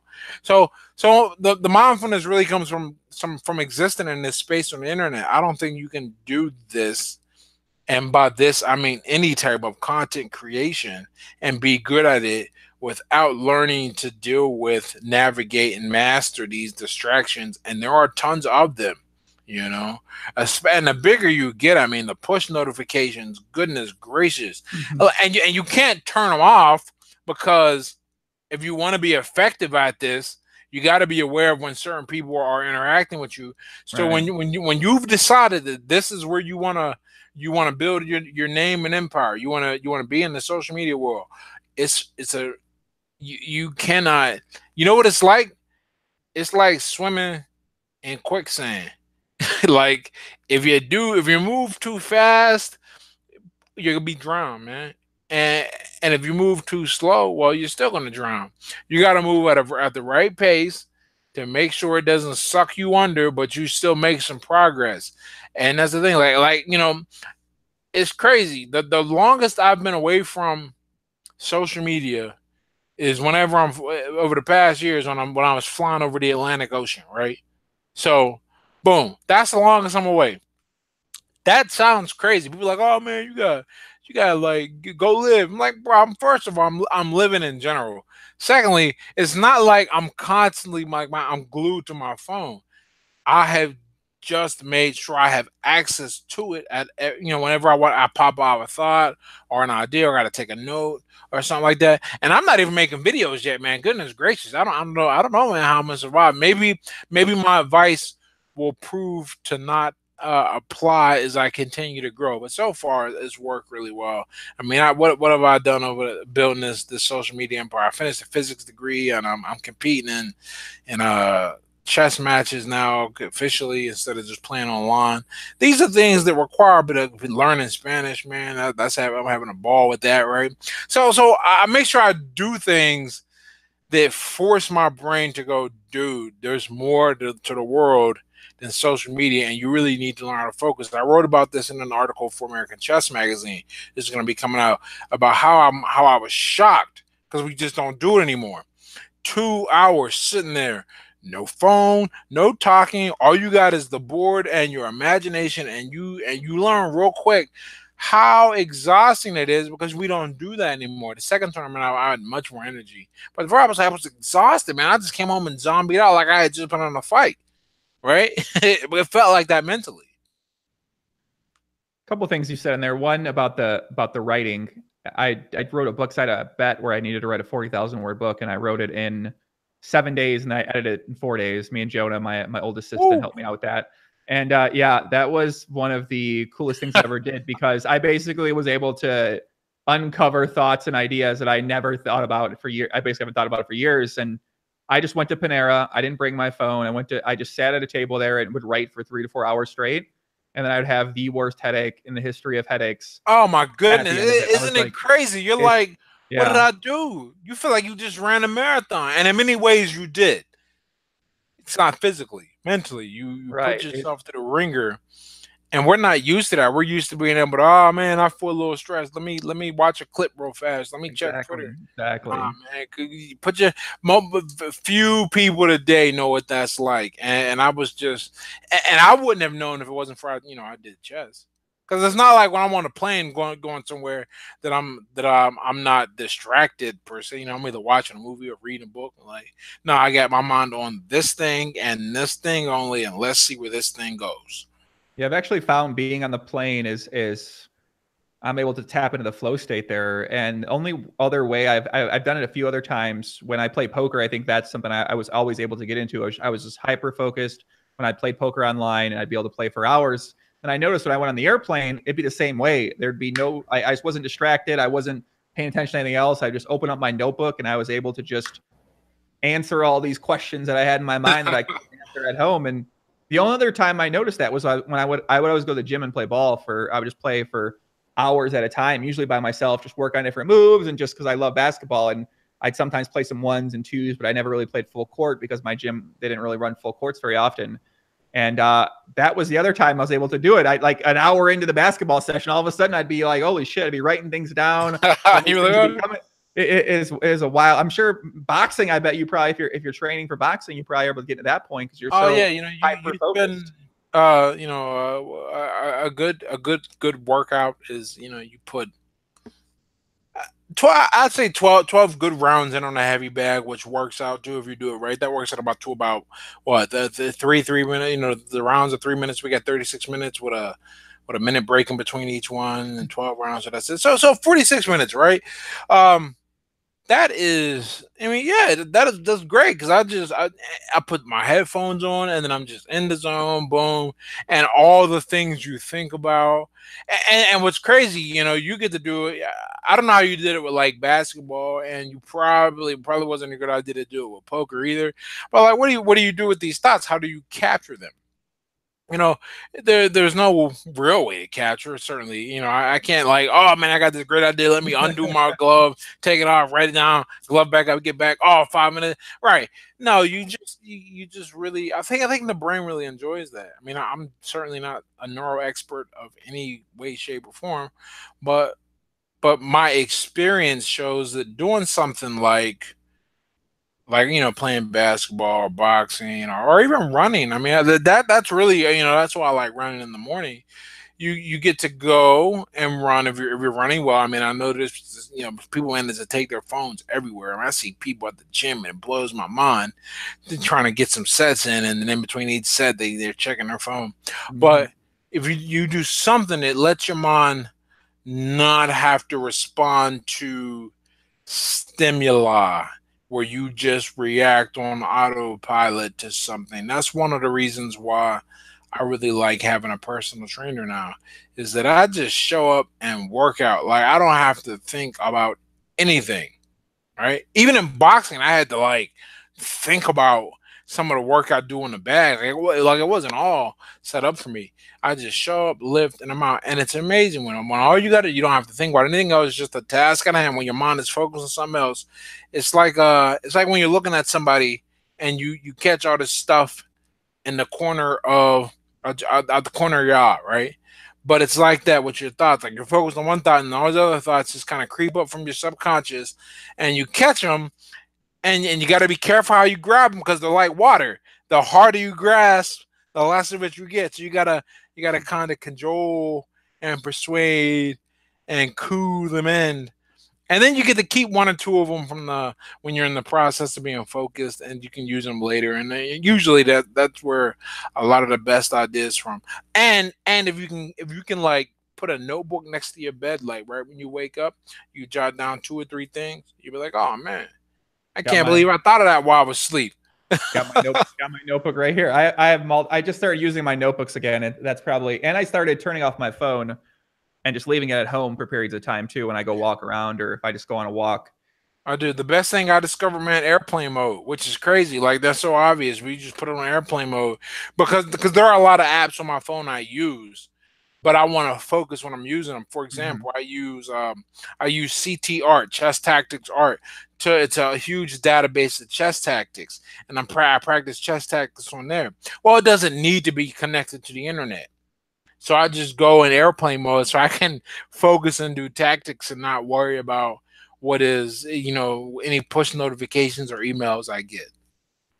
I got a question here in the chat from my friend Matt Berkey, who's guest of the podcast, friend of the podcast, a great poker player. He says, long time listener, first time caller. I'd love to hear if Ed's being an elite athlete impacted his sense of mindfulness, or if he's naturally thoughtful, or if he is a natural thoughtfulness helped his success. Did you word that question right, Matt? I'm not sure, but I think I understand what he's. question makes sense. Regardless, I understand what he's asking me.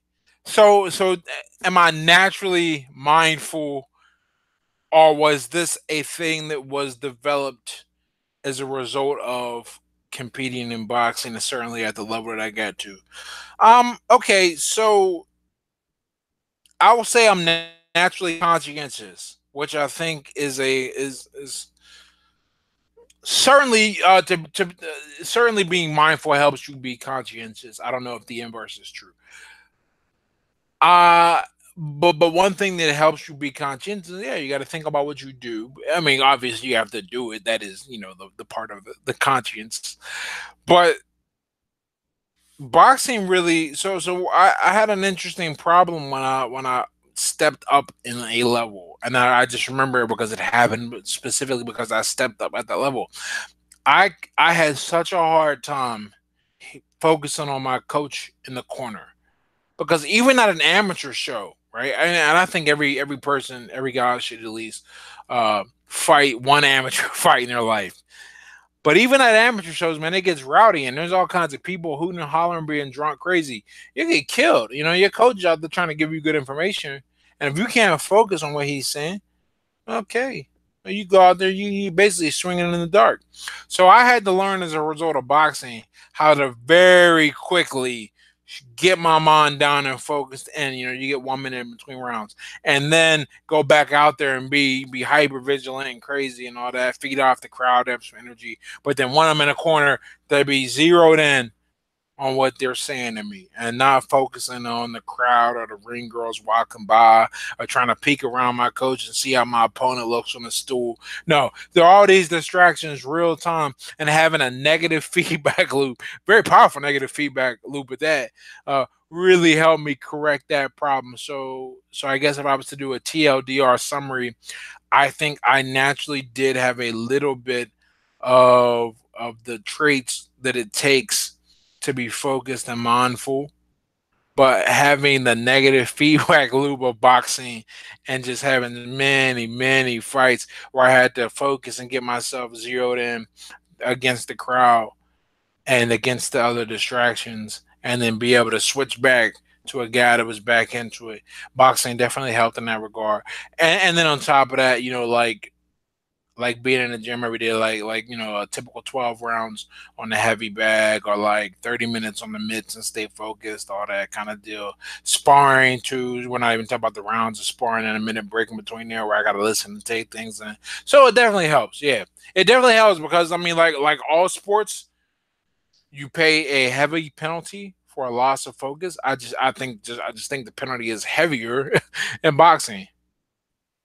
So if I was going to do an amateur fight, what would be step one? I've boxed before a little bit. I'm obviously not like trained really, but Step one. Let's assume that you've already done step zero, which is go to a boxing gym and start training. I do live close to one gym that I've been to a few times. All right, so the very first thing you would do is you would register with USA Boxing and get your amateur passbook.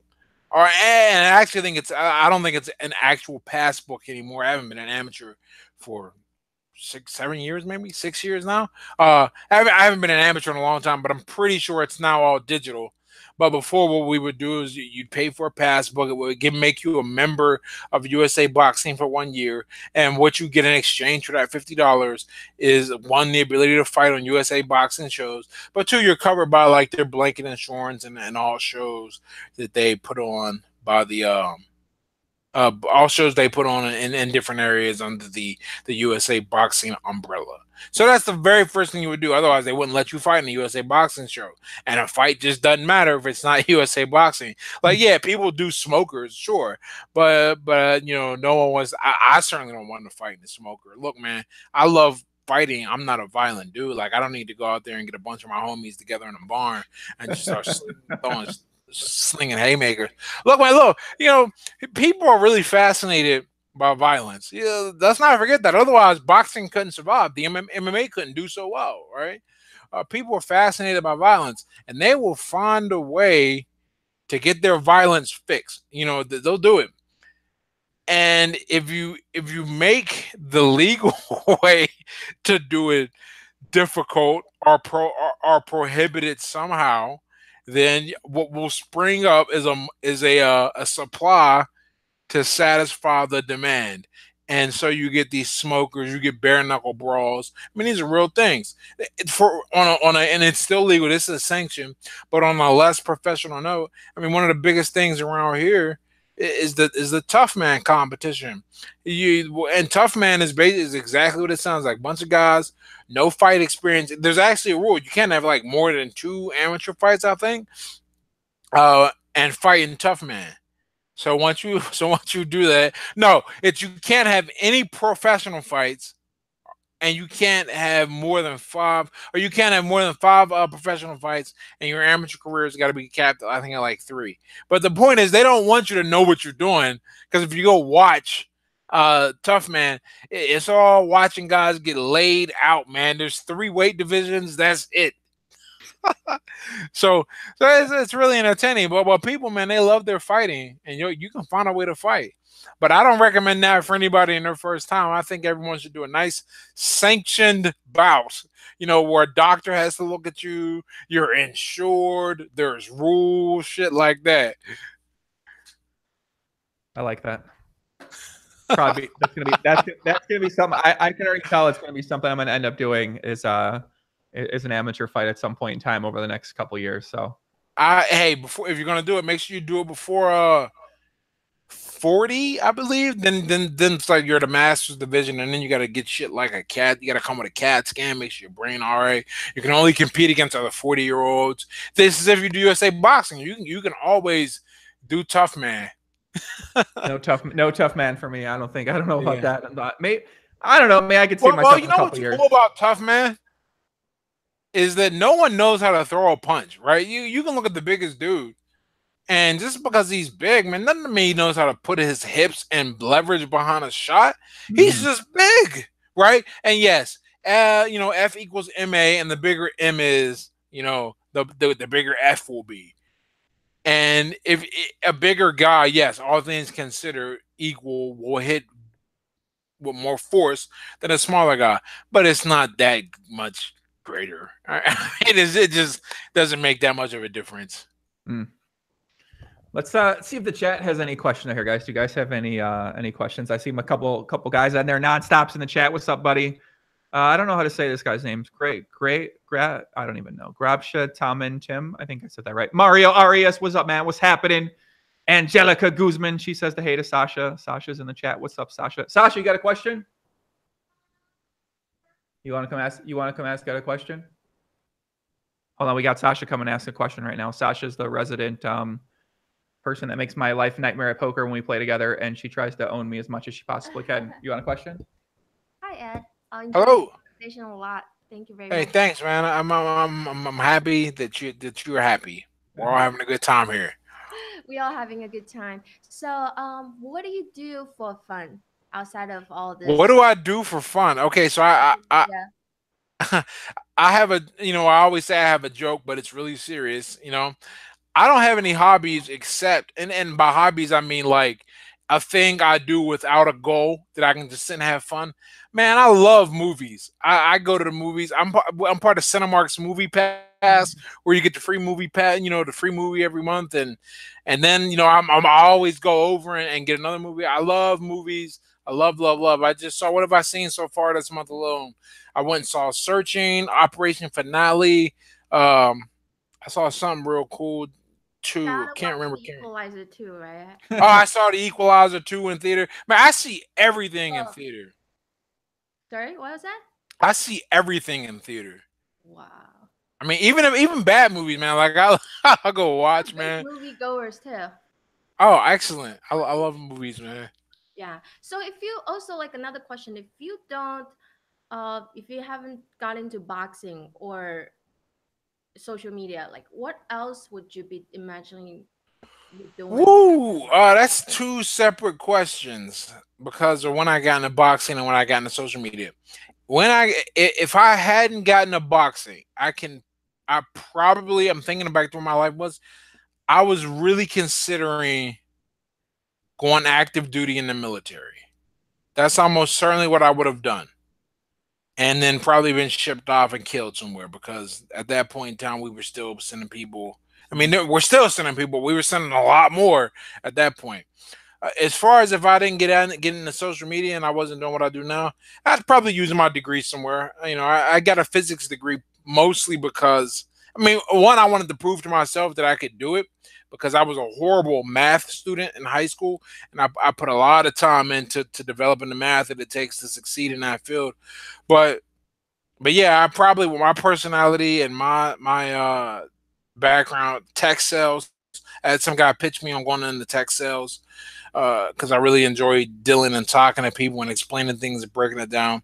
And to do well in that field, you need to have not only the mind for breaking down and understanding scientific concepts, but you also need to have the other part of your personality developed, in that you can deal with people and make them feel at ease and really understand and sell things. It really reminded me of what you said, Joey, earlier in the podcast about how, you've done these great things in poker and gone this far, but you also started this podcast because you seem to have a gift for bringing it out of people. I don't know how rare that combination is in poker, but I know it is extremely rare in the science side of things, especially physics, for someone to be like most of my classmates went on to grad school because they feel very comfortable in academia and not dealing with and reaching out and really, as I say, letting the rubber hit the road in the real world.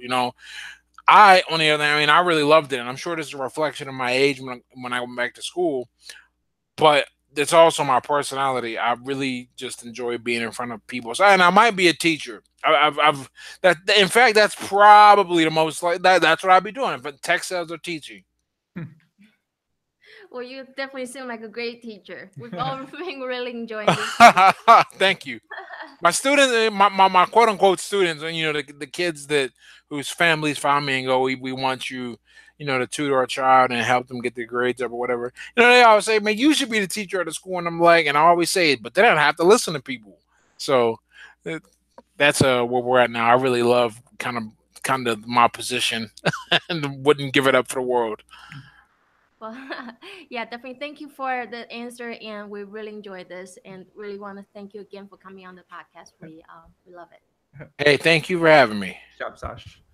All right, thank you to Sasha. We try to get it. We try to get some female energy in here. It's actually a new thing as of yesterday, but we're trying to have Sasha in here. So we'll here, let's do a couple more things and then we can wrap things up here. I guess I'm kind of looking for some have this written down over here. Some actionable items. Some like what's something actionable out there? If we have someone listening here on iTunes later on, or if they're listening on YouTube, or if I happen to cut out some clips and then I put them on Twitter and social media, and we sort of combine both worlds. What are some actionable things that men out there can do right now to, I guess, level up or to potentially be better versions of themselves? I guess if that's don't be afraid of losing your old world. I can't tell you. One of the things that held me back from making the improvements that I knew I needed to make was that I was afraid of losing the person I was and the relationships I thought were only dependent on me being a certain way. And I was really, people are strange creatures. And I guess if we want to talk specifically to the men who are listening, we are strange in this way too, but it's not really strange. I guess it's just how we are. And then wherever we find our status is what we want to keep. No, everyone wants to be a big fish in some pond, right? I think the idea of being the fish that outgrows the bowl and goes to a bigger bowl, I believe that is relatively rare, right? What I think is that most people just find a bowl that fits and they can have some domain and they feel good there and they don't want to ever give that up. They don't ever want to take the risk. But if you want to level up, you have to be honest. I mean, that's what it took for me. Is I sat there and I was really honest about where I was and who I was and why I got to that point and why I felt like I had nothing to offer the world. And I said, let me fix this. And part of fixing it, I left behind drinking. Now, I'm fortunate, so I have to say this with a caveat, and I always say it with a caveat and preface it the right way because I know a lot of my friends listen to me and read me, so I never want to make them feel like I'm saying, "Oh, get rid of your friends," because I did the same thing too. I stopped socializing with my friends for almost 2 years while I was busy building and changing who I was, and part of it was a necessity. I needed to do better. I needed to be better, and my friends some of them had already accomplished what they were accomplished, and some of them are not so accomplished. But the point is that I am a rarity in that I am constantly trying to level up and change. I mean, I would say everyone in my life is recognizable in the last 5 years ago to now. I certainly am not. I mean, granted, my face, obviously I look the same, but if you looked at me on paper in any way, shape, or form, you wouldn't think I'm the same person. And to make that happen, I had to leave behind all the socializing, all the drinking, all the women I thought were worthwhile.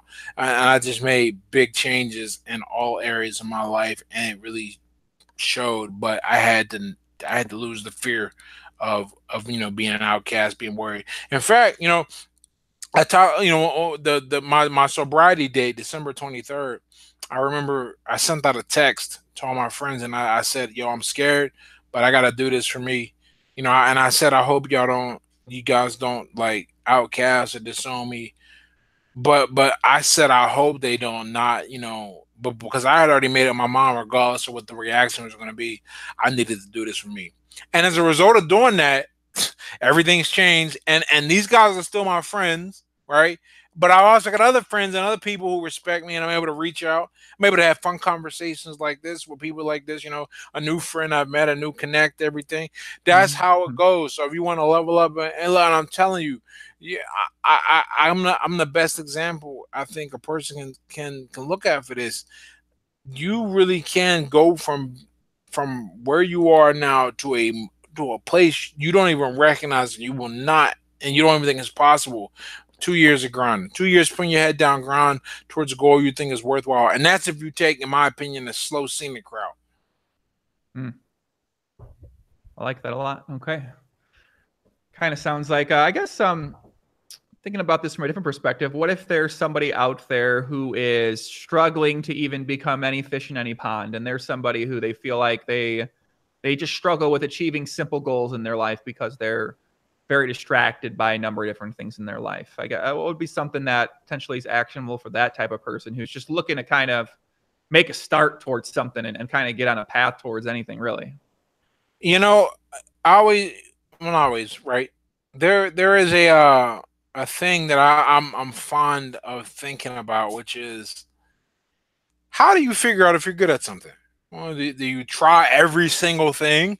Well, you don't have enough time to do that, right? I'm sure you didn't try 1,001 things and went, 1,002 poker, boom, 1,003 podcasting. Yeah. No, that's not how it worked. You had a natural inclination towards something and a natural interest in a personality, and you felt it. I mean, I wish there was a more scientific or precise way to express this idea, but you felt it. I mean, that's just what it is. And then you ran towards it, and you decided you were going to be as good as you could be. And even you hear, or you said what I said about, or some version of it, what I said about making an actionable step. You isolated yourself from other influences and you just grinded towards it. So what I hear in this question is, before I even get to the point where I can isolate myself, how do I decide what I'm going to isolate myself on? Well, Right. you have the feeling for that thing that's really interesting and really it does something. Even if you're a guy that just every day you come home and you pop on the anime, you crack open a 6-pack and you just look, man, there's something that you go, this looks kind of cool. Even if it's just a little cooler than sitting on the couch, there's something. And that's where you got to go. But it all starts with little building blocks, just like you didn't start this platform out with all the subscribers. You didn't start your bankroll out big. I didn't start my viewership or my Twitter following out huge. I didn't start with a 13-1 record. No, you got to, however you start, you just start and you kind of make a commitment. Not kind of, you definitely make a commitment. You just keep going and going, and you go until one or two things happens. You have made enough progress to where you get some kind of return on it, whether it be attention, networking, money, whatever. Or you go, holy shit, I don't really like this. And and it's not from a position of it's difficult. It comes from a position of relative progress where you go, I'm just not having fun here, But one way or the other, if you don't know what to get good at, well, you have to do something like that. You have to take a step based on what you feel like you might like, and suffer a little bit. Don't give up when it gets a little difficult, because that's a sign you're making progress. It's funny, man. People look at hardship and difficulty the freaking wrong way. Look, when it gets difficult, because everything is easy when you first start. It's like everyone makes gains the first time they're in the gym. Like everyone, right? It's only when you stop making gains that you're like, and you look in the mirror, you're like, holy shit, I do look kind of different. I'm a little more jacked, my body fat slower, but that doesn't happen immediately. People look at plateaus and they go, oh man, this is a bad sign. No, this is a sign that you've done a lot of things correctly so far. Like right now, my chest rating is like stuck online at like 1650-ish, which, I mean, that's not a bad rating. It's not nearly as close to what I wanted to be, but it's stuck there.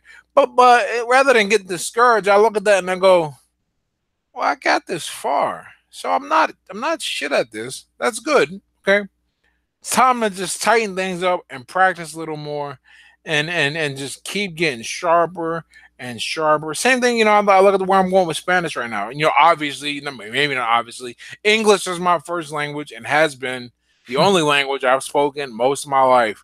But I decided I want to reach out and start doing this. And at first, I'm learning cool words. I can look and go, oh man, that's the comma. My cat is my gato is sitting on, right? And I feel all proficient until I go to Colombia, and everyone is speaking so fast. And I could have got discouraged, but I said, I understand. Let it slow down. By day 3.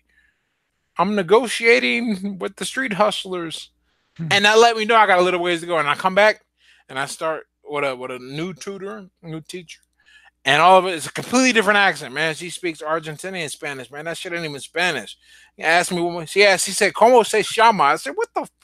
Say llama. I'm like, what? Oh, say llama, my name, right? They speak weirdly, man. But my brain over time, I just stayed with it because I said I got this far.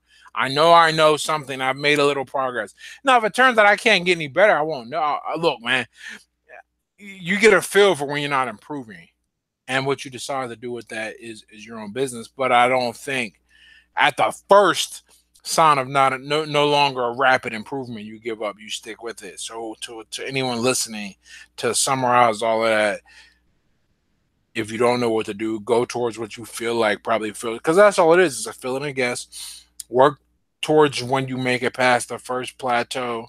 Probably going to take about a year. Realistically, 6 months to a year. And then at that point, you can decide whether you like it or not. But there is no way around. Like I can't make someone motivated. I haven't figured that out by now. All I can do is tell you what to do with a little bit of motivation, and I can tell you what steps to take, which induce somewhat artificially a sense of motivation. But I can't go, here's some magic dust. If you snort this, you're gonna feel like taking on the world for like 2 hours. Sounds like what people think Adderall does. Adderall puts you in that pill. Have you ever tried Adderall before? No, I have not tried Adderall because it's terrifying. But I have tried modafinil or modafinil. Modafinil, yeah. Yeah, and I think modafinil is a solid thing. I couldn't use it when I was competing. Now I can. So every now and then when I'm writing, I'll do some modafinil, or I'm using some stuff called Gorilla Mom by Mike Cernovich, and it's a pretty clean product too. Not quite as powerful because not quite as pharmaceutical. Right. But like it's here's the joke I always say. You know how something works? When it's on the WADA list for competition, the World Anti-Doping Agency, basically the people who decide what you can use in competition and what you can't. If it makes it on the World Anti-Doping list, it probably works, And right, there was an ingredient in there that that was there, and I couldn't really use it when I was competing. I was planning to compete, but now that I'm not competing, every now and then when I want to boost the focus and I just want to sit there and be in the zone and not have to worry about pesky things like thirst and hunger, I pop a few. Yeah, you definitely do not worry about thirst and hunger when you're taking Adderall or modafinil. I've tried Adderall, modafinil, and Vyvanse. I haven't been off. I started taking. I don't even know what Vyvanse is. I never heard of that. See, it's very similar to Adderall. Basically, the dope game is always evolving, man. Yeah, it's wild, man. These ADHD medicine. I'm convinced that I don't really need ADHD medicine. It just kind of helped me take poker to I don't know. Well, here's what helped me win a lot of poker. Let's put it like that. Yeah, I mean, look. Once again, man, I like to preface things. I'm not a specialist. The only science I know is physics, right? Here's what I think. I think that shit takes you up 3 levels from whatever level you were before. If a fucking fly buzzing around distract you while you were driving, you're probably going to be able to drive now. If you have my level of focus naturally, you're going to turn into a goddamn Superman. That's just, and if you're Superman, well, you might turn into 1 point. Well, that's probably why you wrote the book about and why you put superpower in there, because you were on modafinil when you're writing. So then you're like, God damn, I feel like I'm a superpower right now.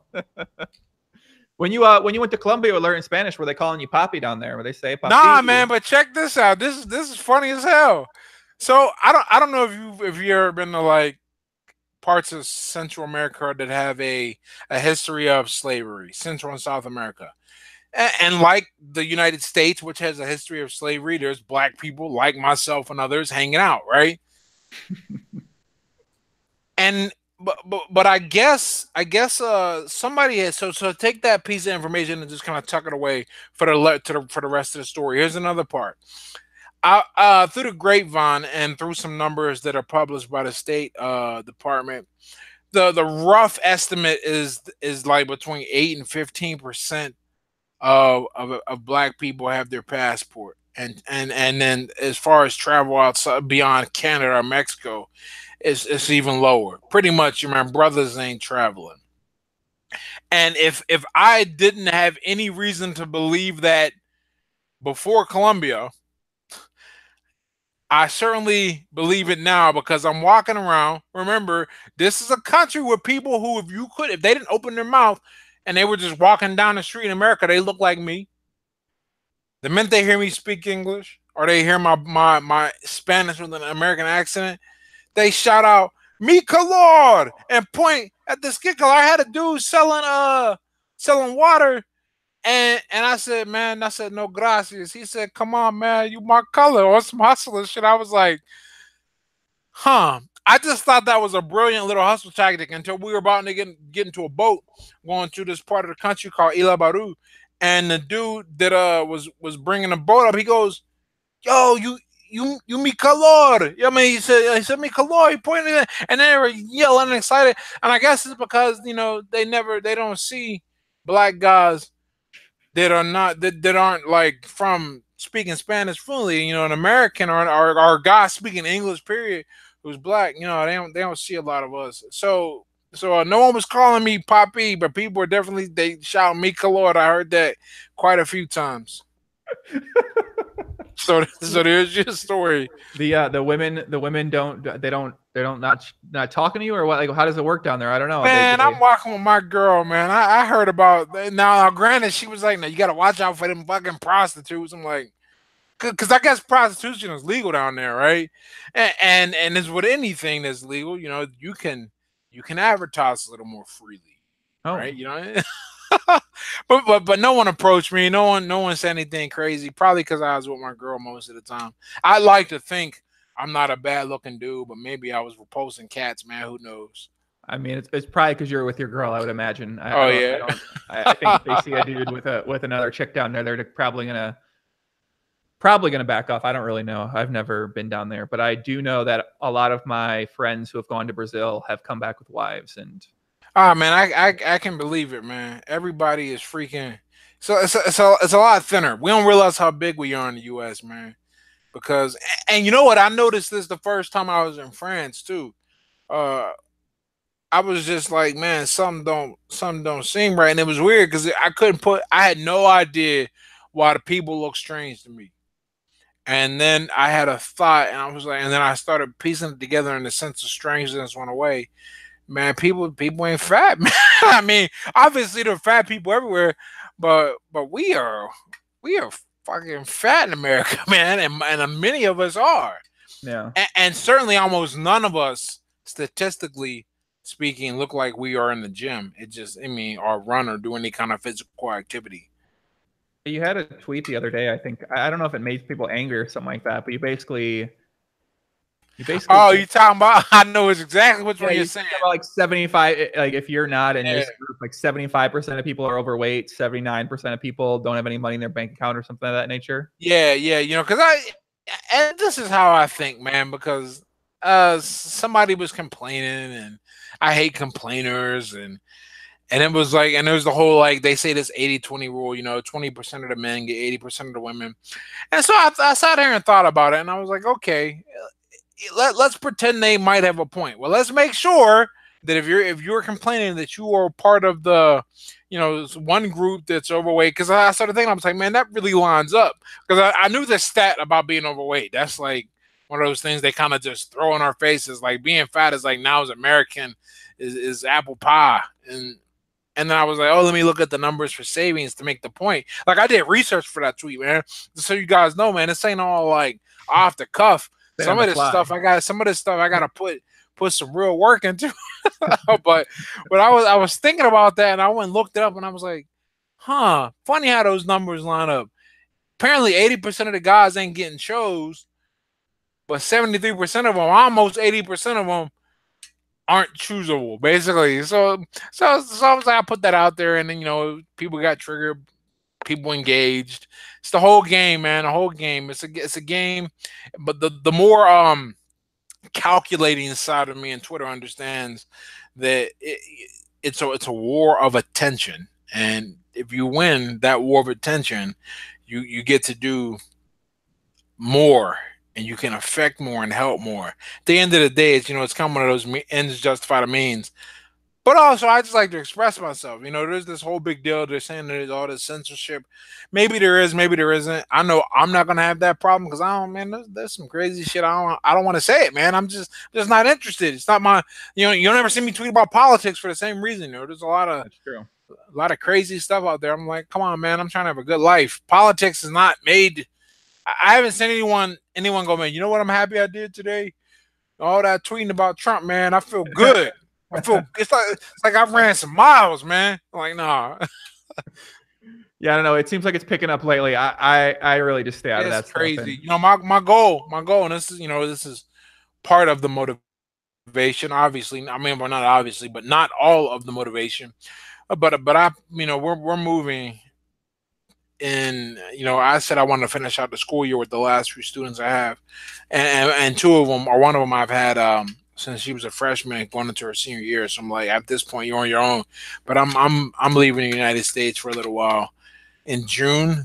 If it wasn't for my students, February, my birthday, but I'm gonna stick around and do that. That's how much I love it. I mean, because it's not like it's for the money, right?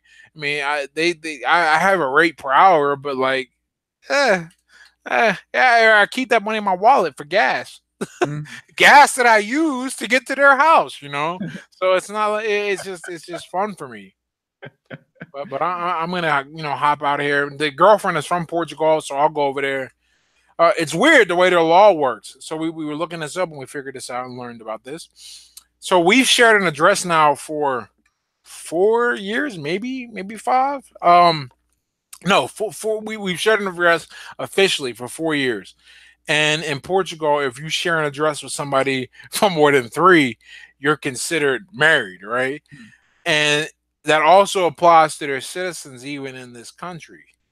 So I'll go over, and when I go, I'll go with the equivalent of a, assuming we stay together. I mean, I can't imagine like us breaking up. I mean, but you never know. She might come home today and be like, "Hey, we got to talk." And I'm like, "Oh shit, gonna break me out of prison, great." But at the end of the day, I'm gonna go over there as with the Portuguese equivalent of a green card, which is cool, I guess. So, maybe I'll get over there and realize that I like the conveniences of America enough to deal with the nonsense. Or maybe I'll go and, like many people that I know and talk with regularly, there's like this whole new breed of like these young expats, guys that ain't even 30, who make their money online and are just like, I'm out. I mean, you probably know some people like that in your circle too. Yeah. Yeah, I see a lot of those guys on Twitter that you mentioned, that the expats who live overseas, and they're online entrepreneurs, and because I mean, we just live in a new. And here's when it really hit me that this was even possible. I remember we were there for Christmas, and it was like day 3 or 4 or something. And I woke up to the royalties because I don't know. Well, you did you self-publish on Amazon? Yeah, I self-published. Yeah. So your royalties come at the end of the month. Mine came like the 21st or something like that. I thought it was the end of the month. 21st, man. I got some weird date. It's like 21st. I know that because I was like, where the hell is my money one month? And I was like, well, it's not till you publish it, and then like 3 months later you get that. I was like, oh my god, So I got my royalties and my affiliate commissions for the month, and I was like, and I wasn't making nearly what I make now, but it was still enough. I was like, huh. Why am I going home again? Because I'm sitting looking at the beach and they live in, it's basically a Mediterranean climate, so it wasn't warm, but it was 8 degrees here and it was 50 something there, and I was like, why am I going home again? Oh, that's right, she has a job, so now I gotta fix that. But yeah, we're leaving soon, and I'm excited to not have to deal with because now, man, it's crazy. It's starting to creep over into your day to day. People say that's only happening on the internet. And I would say to that 2 years ago, you were probably correct. But I witnessed, for example, right here in Pittsburgh, I don't know what the when your boy dropped a dime on Google with the memo, and then they cut him. Well, they were about to do a whole rally here because one of Google's headquarters is here in Pittsburgh, and then to counter that, I guess some white supremacist group was going to go and support, and then to counter that, there was a whole I guess the Pittsburgh faction of Black Lives Matter, and so it was going to be crazy. And so this is my day to day, and this is an area I go past fairly regularly. I don't think I needed to go over there that day, but the people who say, oh, it's just on the internet, I'm like, yeah, you say that, and I used to say that too. but now it's starting to trickle over, and pretty soon it's not going to be too. Well, no, I mean it's happening, just not en masse. People are getting physically assaulted and hurt. Like I don't want to be around for the next election. I know that for damn sure. It's actually not a bad idea. I need to start thinking about that. I've been thinking about getting out of Vegas or moving abroad potentially at some point in time for a few different reasons. And yeah, I've lived abroad before in Canada and Australia, so Oh, okay. I kind of know what it's like. And I definitely missed America, but now that I'm back in America, You're like, like, no, look, man, don't get me wrong. After because now over the past 3 years, man, I've done quite a bit of traveling, and I can honestly say, I mean, we have a great convenient country. yeah, for sure. Emphasis on convenient. But man, at what price? Pretty much, I'm to the point where I'm just not sure if that price is worth paying anymore. And I'm once again, as I've been saying throughout this entire podcast, I'm fortunate that I'm in a position to be able to make that decision. Right. And I know not everyone is, and I always say, some of my views, like I don't vote, for example. I don't have the energy to put towards making an informed decision that I think will make a difference. On top of that, I just, the whole scene has turned me off completely. And I understand that it's a vital thing for or apparently a vital thing for like our livelihood. And I shouldn't view it as a scene, but that's what it's turned into. That's what social media has kind of made it, and the way it's carried on. So, with that said, I don't vote, and I plan on leaving, but I also at the same time recognize that my method of dealing with things is certainly not the best method for everyone or even possible. So I look at it and go, man, I'm real fortunate. That's all. Yeah. That's a good way to put at it. It's a good way to look at it. That I just never think about it. I never think about this kind of stuff. I feel like once I start thinking about it, I know where it might lead to. I don't want to be consumed. Right. I just see like the discussion on social media and even people that I'm friends with, and they get into with other people I'm friends with. And my sort of phase, I don't think I want to become like that. And I know there's potential I could become like that if I did get into it, because just from looking how the world works and how corruption is and all this kind of stuff like that. Yeah, I mean, it's pretty real out there. And I feel like if I go down that path, I'm going to get a little too fired up. So I'm trying to, I don't need any more focuses in my life. Exactly. Another distraction. And, I'll let people fight it out, and I'm going to go enjoy my life. That's how I look at it.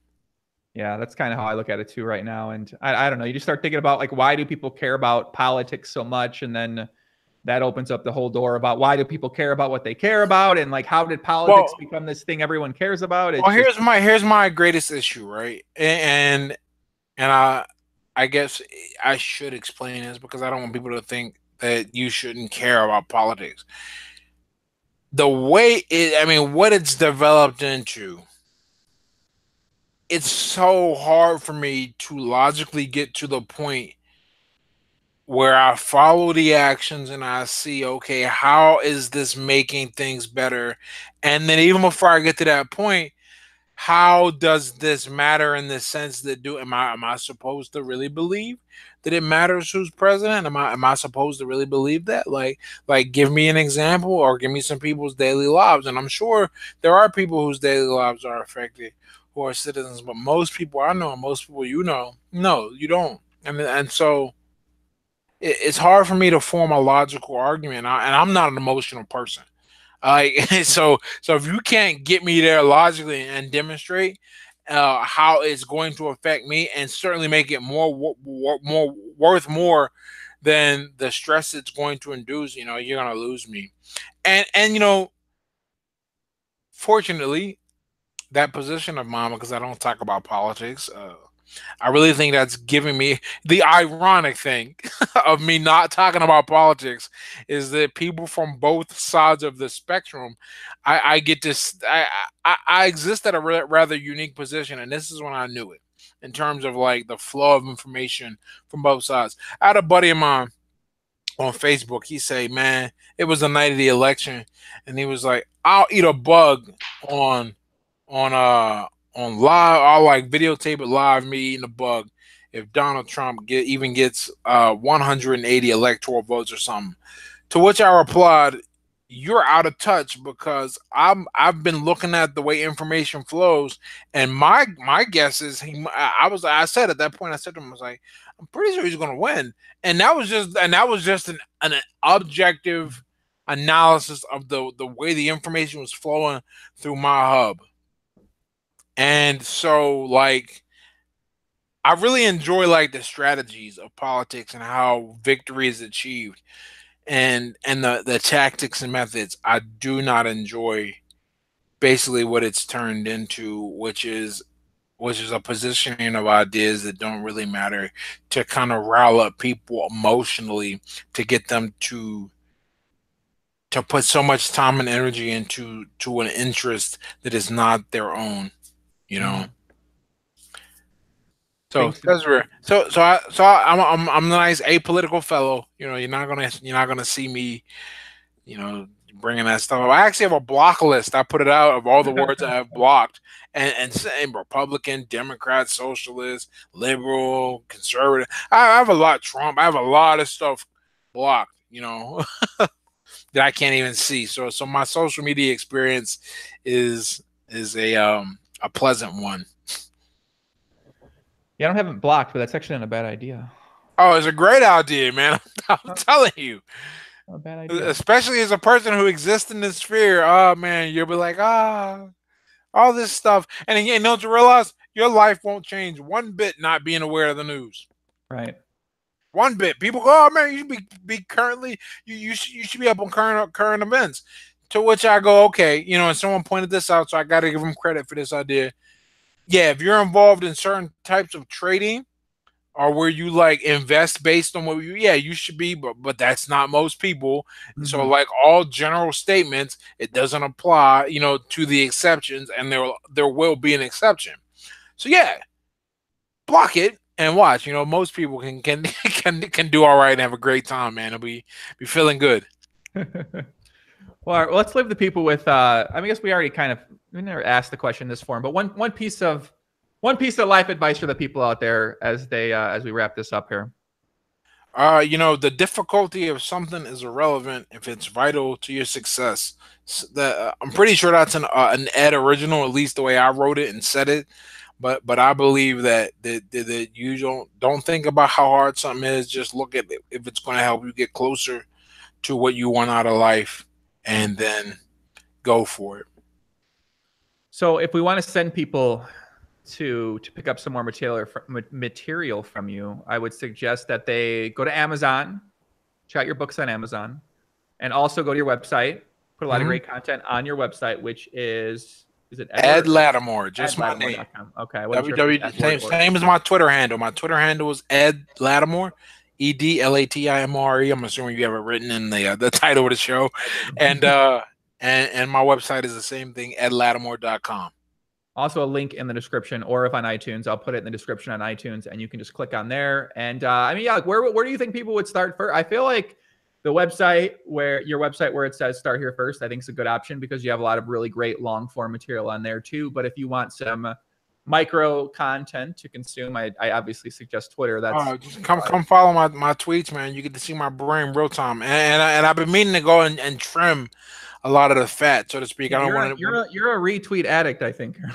Oh yeah. Well, you know why? Because like a lot of people will find you who don't know about the other good stuff you put out. Mm-hmm. So and then people see it again and they love it. And then you got to remember what Twitter's algorithm. A lot of the people who were following you when you said a thing aren't going to see it.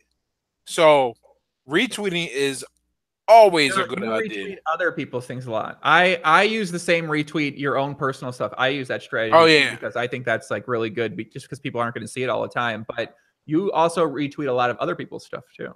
Yeah, a lot of good people I follow and see. I kind of put their stuff out if the idea is close enough to mine, but perhaps is a different way to look at the thing.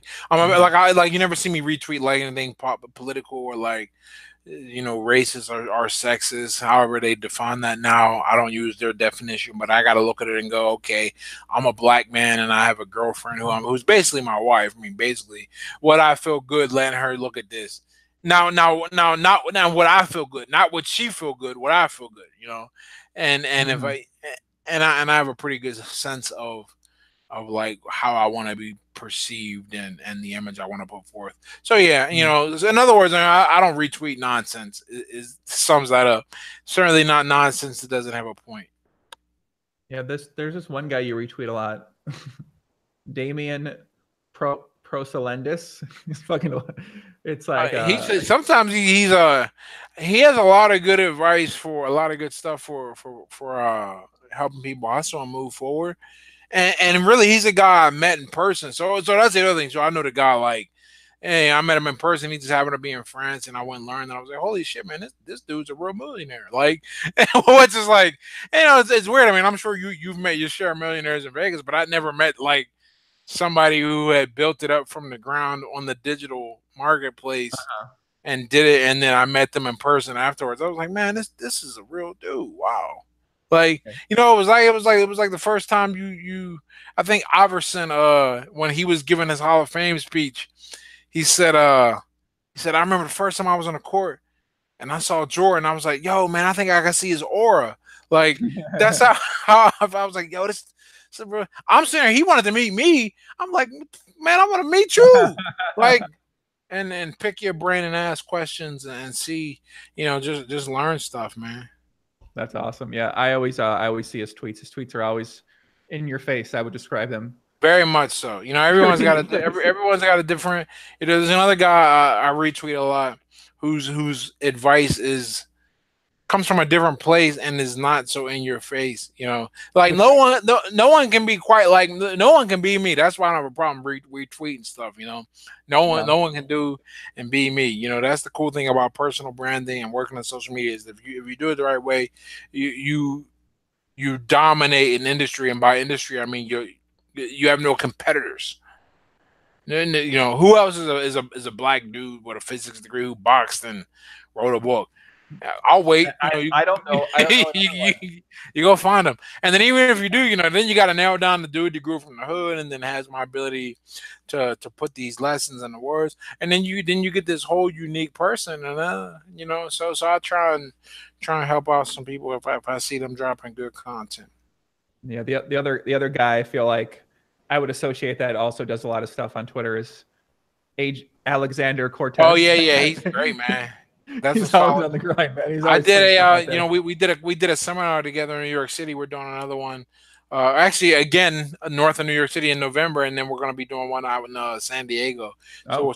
So we're going to run later in the year. So we're partnering and doing stuff. Another guy I wouldn't have met if it wasn't for Twitter. So yeah, there's a lot of good. Where's the one in San Diego at? Where are you guys having that at? Or did I say San Diego? I'm in LA. My bad. LA. And the house, if I remember correctly, he said it was in Santa Monica, because it'll be us and then this guy Tanner Ghazi who we're doing it with. Okay, I think what is he, the style guy? Yeah, that's him. Okay. Yeah, I'm telling you, it's like this whole little subculture of Twitter. I'm telling you, it's like you get it with and then you like follow 8 of them, and then like you mute 3 of them, and then you unfollow 2, and then you have like your 4 fucking. You got people sliced out who you wanna work with, man. It's cool. That's the. I'll tell you, man. Twitter is just a magical item. I'm kind of surprised that I don't want it to become a public utility, man. But I'm kind of surprised that it's that powerful.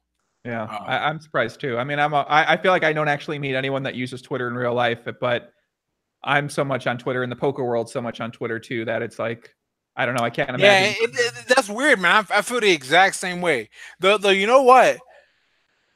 I met with a guy. He said, "Hey, I'm coming down from New York for a day. I'd love to get lunch. Would you pick your brain?" So I met up with him. We got lunch, and one of the questions he asked me is like, "Have you ever been recognized from Twitter?" And I said, "Nah, man, that's never happened. I've heard it happen to people." AJ said when he was in New York, walking around the day before, somebody recognized him and came up and said hello. Never happened. Don't you know? 10 minutes later, walking down the street, somebody looks at me and goes, "Ed Lattimore." I'm like, because I always like whenever someone calls me by my whole name like that, I'm like, you don't actually know me. And because it happened a lot in boxing. And he goes, yeah, man, I'll follow you on Twitter. I was like, so I had to text him. I was like, dude, you know what you just asked me how to happen? It just happened. You want to put it in the air. So, yeah. That's actually weird. Maybe he paid the guy. I don't know. He maybe felt bad. He's like, let me go give someone up here and tell Ed that he recognizes him. Or that could have happened. And put him, put Ed on. Make him feel good. When's that talk going to be in LA? When's that going down? Oh, we're actually. I think we decided that it would be the week of my birthday, and that's just how I remembered it. So like the second week of February, yeah, cool. Is what I think we came up with, and then the one coming up is in November 10th in Tarrytown, New York, which I guess is the claim to fame of Tarrytown, New York, is that I guess it's where with the headless pumpkin dude horseman. I don't remember what it's called, but Sleepy Hollow. Yeah, Sleepy Hollow. Yeah, I guess that's like the claim to fame. That's where like Sleepy Hollow is, or it's based out of. That sounds fun, man. Are you guys recording those for video at all, or is it just? I hope so. That not hope so. I mean, I'm pretty sure that's like the plan. That's what we're doing. Yeah, that'd be cool. Putting together a video to rebroadcast later. Yeah, I'm sure it seems like that's something that you enjoy. You have on your Patreon. You have the one talk that you did, and it seems like that could be also a route for you as you begin to build your profile more. I really, yeah, like because I'm happy that I like to teach, and I happen to be strongly extroverted. Yeah, I wouldn't say extremely, because I have like 2 friends that are absolutely more, and I lived with one of them, and you think you're extroverted until you live with somebody who really is, and then you're like, this ain't gonna work, like, you know. And this one of my best friends, you know, with no skin off our backs, no love lost, but we wanted to stay friends, man. That wasn't gonna work, man. He always wanted to party and have people over. Sometimes many times I'm just trying to chill, you know. Yeah. And so I really like being in front of people and interacting with people directly and speaking and talking, and it's a good time. Yeah, man. I'm excited to see exactly how you progress and kind of what happens next and what comes next, and also looking to keep taking in some great content, and also what I try to do sometimes is I'll see something that maybe you tweet or something else that does well on Twitter, and then I'll just basically add a poker spin to it, and I'll try to use knowledge in my man. That's the magic touch, man. Because look, I think there's what's his name, the swordsman. Miyamoto Musashi, he has a saying, you know, once you can know how to do the thing specifically, you know, it's the way in all things, or something to that effect, which basically means, you know, generally, specifically, you develop your skill, but the principles to achieve proficiency in it, they apply generally to everything. Mm-hmm. You know. Yeah, that's kind of what I've been finding out, is like you have your own unique ability, because when anyone has their own unique knowledge and ability, it's about figuring out a way to package that knowledge and ability into something that provides value for people out there. And whether you know the template or yourself, or whether you find the template someplace else and you try to figure out how can I modify that for what I know. And I think that's kind of how I've approached content a little bit. My first couple of things, like even YouTube videos, will start off as, okay, I'll see what this person does and I'll try to replicate it. And then once I have that down, I just add my own spins to it. And that's the whole idea behind a personal brand of any type, is that, you know, like I say, you know, I don't say anything new. Right? Like I'm not gonna come up with any new idea, something they're gonna be like, yo man, we got to put that down, like the novelty of ideas. No, that's never gonna happen. But all I have is my experience executing a particular thing, and my experience with how the execution of that idea improved my life. That's it. And what anyone can look up how to and see how to. But the rare thing, the thing that anyone would build in like a quote unquote personal brand has, is they have the experience, or they should have the experience anyhow, of doing the thing and having the result, and then speaking of it, and they'll go, oh, you know, that's not so crazy. I can believe that. I can see that. That's real. Mm-hmm. All right, guys, we'll wrap it up here. Everyone in the chat, let us know what you think. And let us know on Twitter, too. Maybe tag me, tag Ed in there. Let us know if you enjoyed it. If you took something away, let let us know what it is. And yeah, I'll be able to create some nice content for social media. I think that people are really going to enjoy. And I don't know, I feel like this is like the start. You'll be on a bunch of podcasts after this. I've already seen you've been on a few podcasts, but I feel like the podcast circuit's going to come call it. They're like, oh, this guy, Ed Lattimore. They just keep, you know what? Every time I do a podcast or a show, I call it the Hydra effect, man. Every time I do one, 2 more people send me an email like, hey, man, you want to do me on this podcast? You want to be on this show? I'm like, oh, and then it continues until finally, like, you know, I figure out how to beat the Hydra. You know? Yeah, how to probably just narrow it down from there, and you figure out, okay, I want to do this or I want to do that. I mean, I have never turned down anything, which is probably why, you know, I would like to think I come off polished in these things, or at the very least comfortable. And one of the reasons for that is that I've done so many. I mean, at this point, I was talking to my girl trying to figure this out. Easily over 100. I don't think 150 yet, but easily over 100. So, and this is just one more. You just lose count. It might be 150. You never know. Yeah. So, all right, guys, let us know what you thought. That's it. I'll be back tomorrow. I have another YouTube video and new podcast next week. Don't know who I'm going to have on yet, but that's it. Much love, everybody. Peace out. Take care. All right. Enjoy your day, man. Adios.